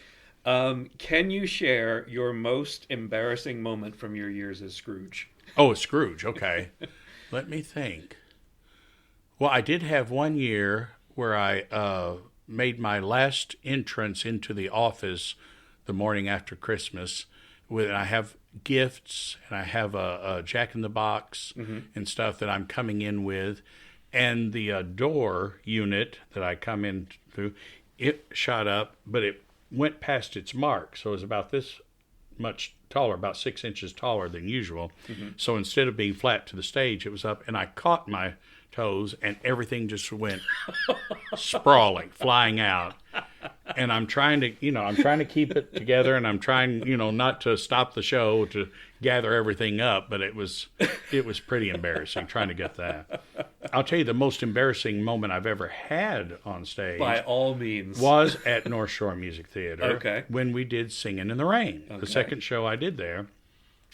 And I was playing the director, Roscoe Dexter, and it's the famous scene where Lena Lamont is doing her scene, and they're trying to get her to talk into the microphone since they're wired for sound now. Right. And they keep moving it around, trying to get it where she'll talk into it. Right. And the first time, she's talking away from it and stuff and all this.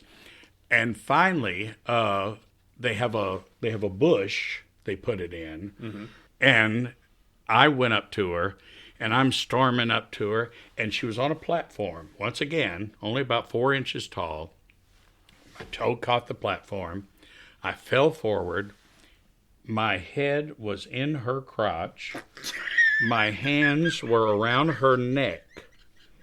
And the Lena Lamont was also the wife of, it was Bev Ward. Her husband, Kirby Ward, was playing Don Locke. He's the star of the show and also the director. And I thought, I will never work again. And I came up from it, and I took her head and I turned it, to where the mic was and stuff. And I was like, I was so serious. I mean, first of all, I was so embarrassed, but the way I covered it was I was just so extra serious about what I was doing. Yeah. And I was looking at everybody on stage who were just like this, and I was just daring them, to laugh. It's like, don't you dare laugh at this. And at this point, the catwalk was this. The lights were moving because the people running the follow spots and the fly lines on the top, they were laughing so hard the catwalk was doing this. And at the end of the scene, the last thing is the producer comes in and he says, what's this cord doing here, this mic cord? And he pulls it, and it's attached to her, and so she falls off a bench, and screams. Yeah. And then I played the role with my toupee. So I would take off my toupee and throw it on the ground and just stomp, going, God, God, God. And when I did that, I mean, as soon as I did, there was a blackout, and I'm starting up the aisle, and I am just in hysterics. I'm laughing so hard. And that same show when I was doing the show in Fort Worth, I came off stage and I had a little bentwood chair, and I would lay my toupee on it, because the next scene I would throw on a hat and a trench coat, and we'd go and we'd be watching in a movie theater, kind of like the rushes of the show. Yeah. And then after the scene, I'd come back up and I'd pick up my toupee and go back to the dressing room. Well, I finished the scene. I came up and I came around, and no toupee. Chair's there. I'm looking on the floor. I don't see it. All of a sudden, in the concourse, they had like a hallway around the theater. Instead of here, you're right behind the audience. There you had a wall between you and the audience. And here I see this girl walking. She had sat down, and it stuck to her rear end. And she was about to make an entrance. And the head of costumes was walking out the door. I said, toupee, toupee, toupee. And as she turned the corner to start down the aisle, Kathy Neal Gentry lunged and grabbed the thing off her rear end. She was like, oh, as she made her entrance. But, and I said, it's $1,100 toupee. Give me that. Wow. But yeah, that was the worst, was when I fell into Bev's crotch and choking her at the same time. My goodness. My goodness. But we've all remained friends, interestingly enough, over the years. Good. I'm glad to hear it. So we have a unique position here in the sense that most of the actors that I interviewed don't have a fan base the way you do. And therefore, I cannot reach out to their fan bases and see if they have questions that they would like me to ask you while you're here. But you have a fan base. Oh, I marvelous. reached out. Oh, marvelous. And so they have some questions that they have funneled through me that they would like me to ask you. Wonderful. So the very first question is, what's the best advice you've ever gotten in your acting career, and what advice do you give to up-and-coming actors? Is to not lose the joy. Okay. If you ever lose the joy in what you're doing, don't do it. It's too hard of a business to do, and just get ready. You're not going to be. Chances are you're not going to be rich, but if you get fulfillment out of it, and you really thoroughly enjoys and completes you, as it were, I highly recommend it, because people are marvelous. The people you'll meet, and the people, just the audiences. And you find out, like I have through Christmas Carol in particular, how it touches people. And the letters and emails I get, you just wouldn't believe some of the stuff I've gotten over the years. And you go, wow, I was doing a show. I had no idea what this meant to these people, and stuff. And it's so fulfilling. But once again, if it ever reaches that point where it's really not worth it. There's so many other easier ways to make a living and actually make money, so that you can go and see shows, or whatever and stuff. And so that's the main thing I tell people. As long as you have that real fire in you, that you really need to do it and it really completes you, then you're meant to do it. And is that the advice you got? I mean, that's the advice you give, but that's the advice you got as well. Absolutely, yes. And I also had advice from my first director, and he said, never forget, he says, your life is more important than the theater. He says, to be able to have a real life and all. And I only halfway, I guess, followed that advice, because I never married, I never, had a family and stuff. I have a family of friends is what I have. But I never regretted it. And I remember one thing, I remember Carol Channing saying years ago, if you want to be a success as an actor, unfortunately for your family or your spouse or whatever, you do have to be a little selfish, because it takes so much out of you to do a show, especially certain parts, both emotionally and physically and time-wise. And for instance, I'm doing Wizard of Oz right now. My roommate is Ian Lowe, who plays Uncle Henry and the guard. Well, his wife is also an actor, and they have a little 4-year-old girl. And I asked him, I said, what's next? And he says, I have a few things possible. He says, my wife has a few things. He says, and we have to see, who can get the best deal or whatever, because we want to remain a family as much as possible, not have one of the actors go off and work and the other one's always at home, not able to fulfill themselves, and then try and take care of the little girl at the same time. So it's very difficult. But my friends, the Wards I was telling you about, the one I went in the crotch and everything and stuff, they had a son, and they were on the road doing Crazy for You. And I saw them in Washington, D.C., and he was about ready to start school. So they had bought a house in Connecticut, and they were going to settle there. They could work out of New York and do some stuff, and then he could have a normal life and go to school and everything.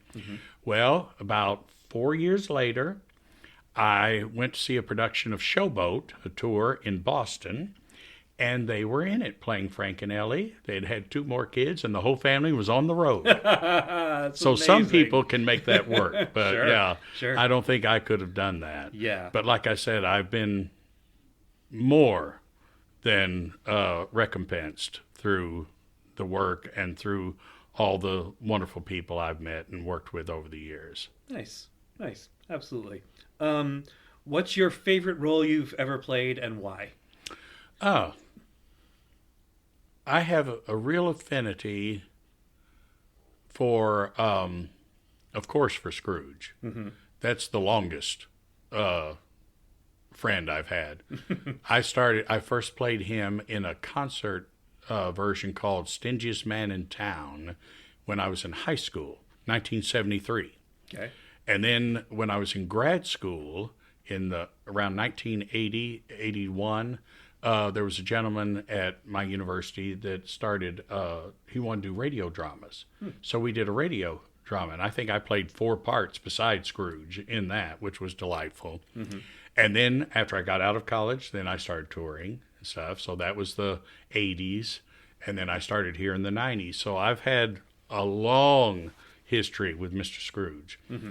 And then same thing with Tevye, Fiddler on the Roof. I first did a little thing in high school with that, 75, a concert version. I did a full production when I was in grad school in 82, and then I played Tevye here. Oh, no, 92 I did it for TCU as a fundraiser. Then I went back in 2000, did it at North Shore, and then I did 2002 for Castagnana at the Opera House. And then in 2015, I played the Rabbi. So I had done in all of those decades. So that was another special part for me. Nice.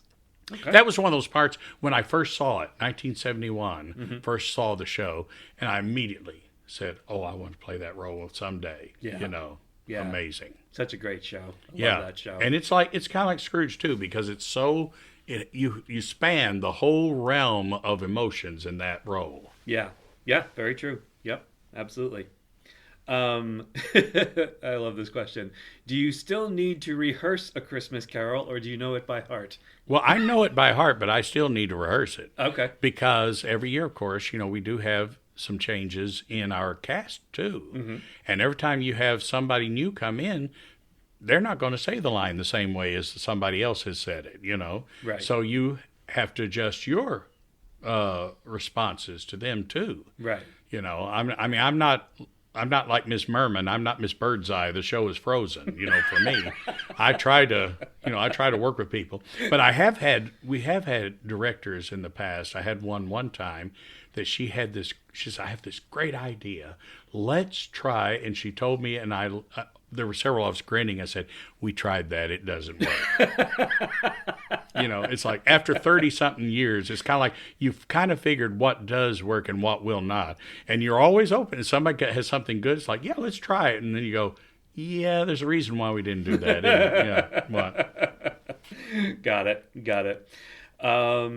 Someone asked, why don't you do movies, commercials, or TV shows? Because I'm lazy. Okay.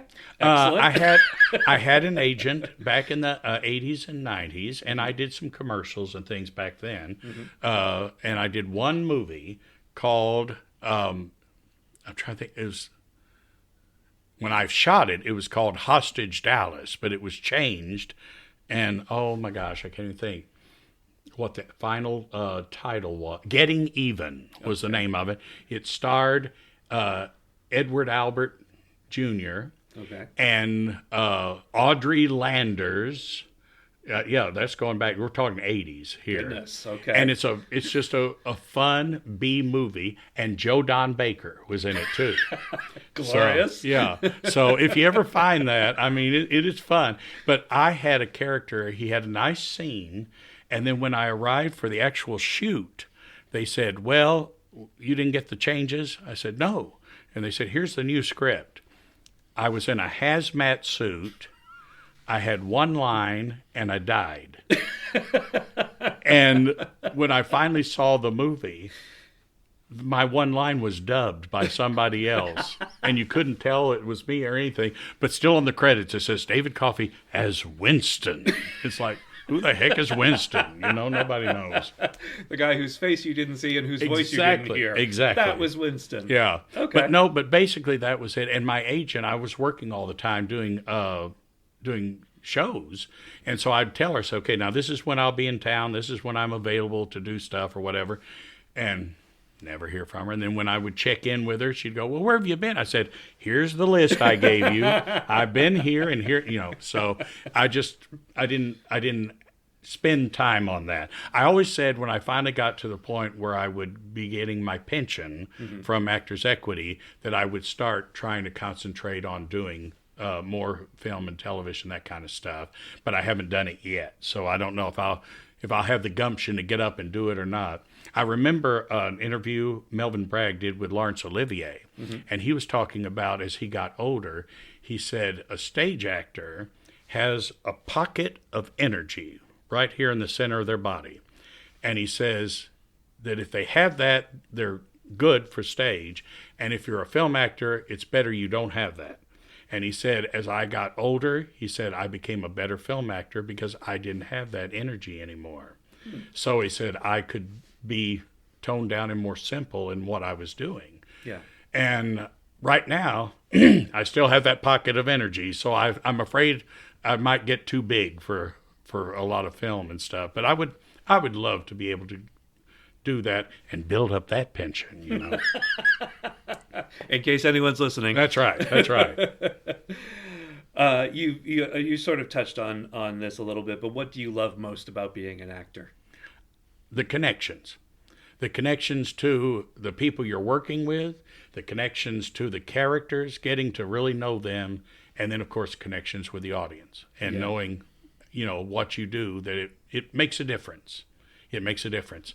One of my favorite stories I love to tell was the second or third year I was here doing shows. We stayed in homes at that time, and I was going down to catch a train to go into Boston, because that's what we do on a day off or something. So I'm walking down, and I meet this lady and her little girl coming from the station. And as we passed, the little girl turned to her mother and said, he's the actor. And I thought, isn't that the neatest thing? I mean, you have the dry cleaner, you got the butcher, he's the actor. It's like all part of our community. Yeah. And I think that's special. Yeah. Wow. The butcher, the baker, the candlestick maker, and the actor. And the actor, yeah. Yeah. Very nice. This is kind of a funny question. At this stage of your career, do you find it harder or easier to learn new lines? Depends on the lines. Okay. If you have a short speech to learn, that's usually harder. If you have a longer role, it's easier to learn because you kind of can see an arc and you can spread things out in your mind. An idea, I worked with Sandy Duncan. We did you? Driving Miss Daisy. Really? And I played her son. Wow. And she had not been on stage in a while. She had been touring doing Chicago for a while. But Miss Daisy, this was something new for her.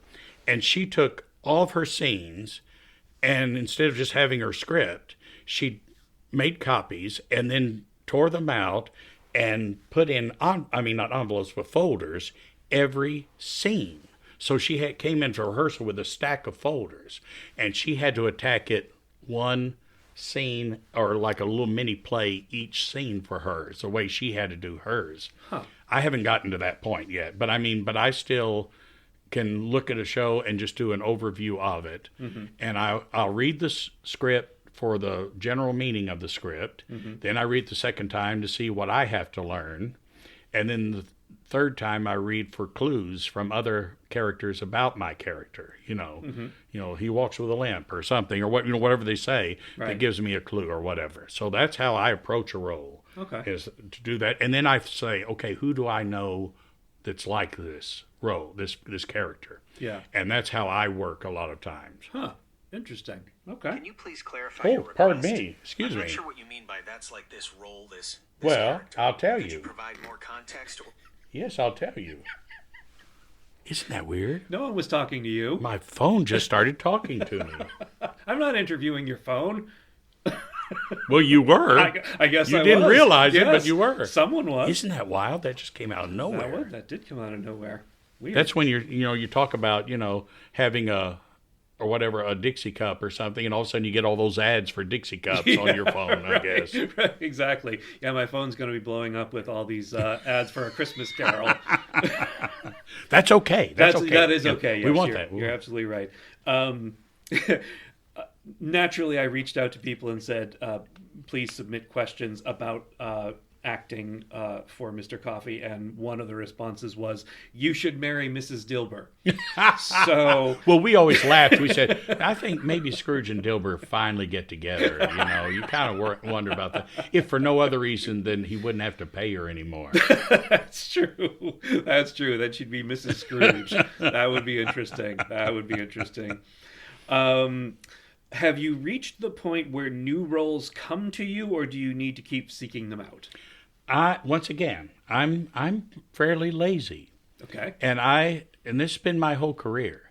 I've been very fortunate in that when I do a show or work someplace or with a director, usually they're the ones that will contact me, or if I needed my weeks or whatever for insurance and all that kind of stuff, I would look at a season. I would look at different theater seasons, and if I knew somebody that was working on the show or something, I would just send them an email and say, well, I said, I'd love to do this. If you can use me, or if you need me, let me know, because I'm available at that time or something. And people have always been kind enough to keep me going. So I don't go out and actively seek overall shows very often, anytime, but especially now. Mostly it's kind of like if something comes up that I really want to do, I'll send them a message, say, if you can use me, I'd love to do it. Okay. And that's all I do. Gotcha. Okay. The through line here is that you're lazy. Okay. Exactly. Okay. Exactly. Good. Make a note of that. Except for this morning. I got up to be here at 9 o'clock. That's not lazy. That's true. Well, I mean, you're not lazy for the important things. That's right. And there you obviously. go. Yes. Yeah, clearly. Absolutely, Stephen. Right. What actors were your role models, and did you ever get to meet any of them? Well, some of the ones that I was really drawn to, I think I told you the first time I saw Fiddler. Yes. I was so taken by, and there was a wonderful actor. His name was Seymour Pensner was his name. Okay. He did a lot of work in New York. He was from New York, and they did a lot of work on the West Coast up in Seattle area. And I was so taken with his performance. And I saw him later do like a Doolittle and a couple of other little parts like that, supporting roles. And I was just really liked his work. And I followed him. I actually sent him a letter, a fan letter. And he sent me back a lovely letter too. And I saw him one time. He was doing a production of Fiddler at a dinner theater. It was kind of a warmed over casa production like we used to have. And I knew most of the cast anyway, so I went in and stuff. And he was so kind to me or whatever, and so generous. And he's one of them that was not a name. The only name I can think of, a person who was really so very kind, I saw do Sunshine Boys, Gail Gordon. And what a career that man had. Yeah. And I got to visit with him after the show and could not have been nicer at all. Just a delight. I've worked with more female stars than I have male stars, interestingly enough. But everybody, like I said, everybody I've worked with, there's only one or two people I can even think of that I ever had any problems with. Everybody I've worked with has been great. I did find, when I first started doing stock theater, that you had two types of lead actors coming in. You had lead actors that if they were big stars, you usually had no trouble with them. If they were big stars and are just starting on the way down, you have trouble with them. Interesting. Or you have trouble with actors who are just almost stars. Those are the people that you usually have problems with when you're trying to get a show together. The big people and the people that never were big, those are marvelous. They're wonderful to work with. But no, there's only a couple of people that I would ever say, if I see their name, it's like, no, I won't be involved with that show. But, well, I mean, and that's pretty good over 57 exactly. years. I was just going to have a say, couple. after that many years, if there's only one or two, you're doing something right. Yeah, yeah. Oh, and then there was another one that wasn't a question. It just says, "Please play Scrooge forever." So Cryogenics. I don't know. I don't know how that would work. No. if they get those cyborg knees going like they should, you Well, can when my knee finally goes, I would love for us to be able to sit down and do a real decent film of the show or video of the show, and then they could have that to, release and make money off that too or whatever. But it would finally be recorded for posterity or something at that point would be nice. Why have they never done that? Do you know? Cost too much money. I see. Because they'd have to pay all of us that Screen Actors Guild wage for that, Hey. and the musicians and Right. everything and stuff. Yeah, it's Right. a big, expensive thing. And to do it right, you really would have to, spend a lot of time. And since ours is in the round, for camera angles and everything and stuff, it would be a real job. But it would be something I think that'd be worthwhile eventually to do. Yeah, absolutely. Yeah, no question. Plutarch, the great first-century Greek writer, said, "And when Alexander saw the breadth of his domain, he wept, for there were no more worlds to conquer." Are there any more worlds left for you to conquer? Getting out of bed every day. Absolutely. Absolutely. This is the thing I learned working for Jack Daniel. Their motto, every day we make it the best we can. And that's what I live by. There you go. Nothing wrong with that. Just before we wrap up, I do want to mention one last thing. You did a series of videos a couple of years ago outlining your vision for what you called your dream, my dream, but the pronoun. An expansion of the Creative Commons at TCU, Go Horned Frogs. Yep. Where does that stand? Well, right now it's nowhere. But one thing it did kind of goad the powers that be in doing is the building that the theater department is currently housed in was built in 1949, and it was the first art center. It had all of the arts in one building. Oh. And which meant that it was obsolete almost immediately because they couldn't grow. All those places were in one building. Sure. And over the years, of course, other buildings have been built and different things have happened. And they've renovated the theaters there in Ed Landreth is the name of the hall where the two theaters are, or three theaters actually. And they have renovated those a couple of times and stuff. But my dream, of course, was to get a theater center for theater that would include three main stage facilities and three black box theaters, studio theaters that could also be used for rehearsal space for the other theaters, as well as being presentation spaces themselves that you could do things in, and then to have all of the departments, the design, construction, storage, all in one building.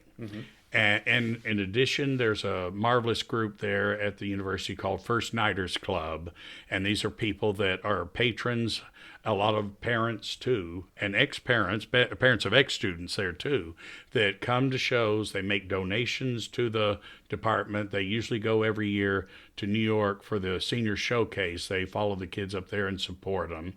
And what they do is opening night, they have a dinner, which is currently held in an alumni center, and they have a speaker about whatever show they're going to see, and then they go back to the theater building down the street and see the show. Well, that's another thing that was included in my plan, would be the top floor of the building would be the First Nighters Club, which would have a restaurant, incorporating a cabaret stage also, so that the students could also develop their own acts as a way to keep themselves employed while they're waiting for a show, Sure, yeah. And a bar there, Shakespeare Bar, I call it. And then the main thing, we had a Shakespeare festival for 10 seasons at the university, and it was finally ended by the university. They said it was just costing too much. And one of the highest costs they had was housing.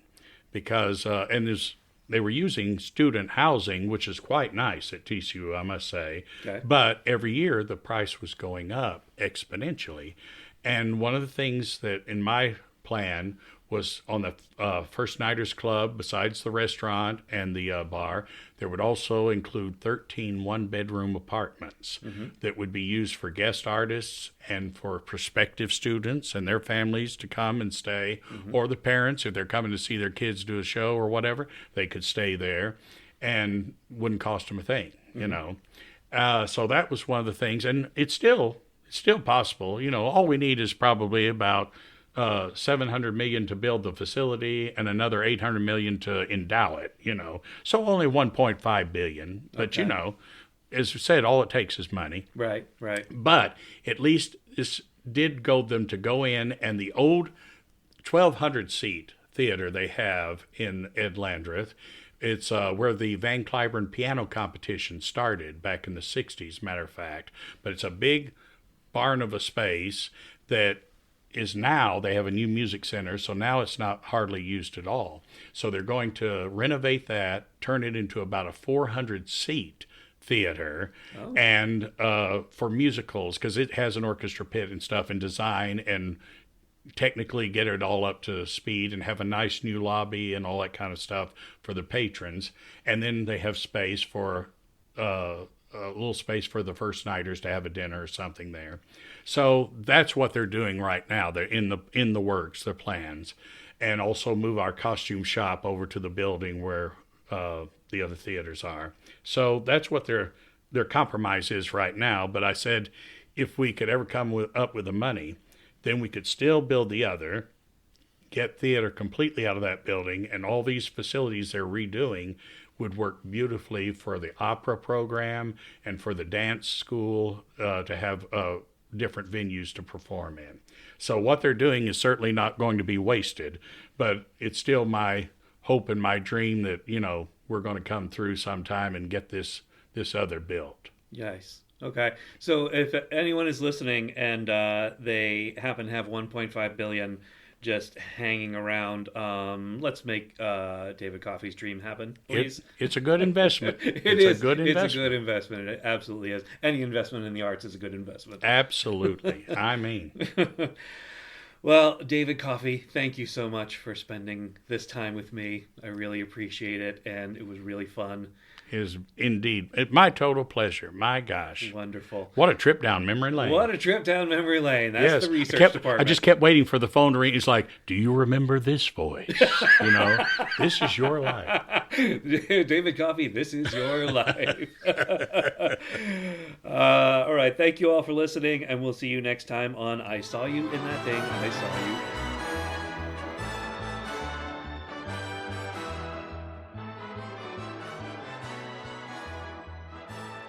If you're hearing this message, you've listened to the entire podcast, and for that, thank you. We hope you enjoyed this episode, and if you did, please leave us a review on Spotify.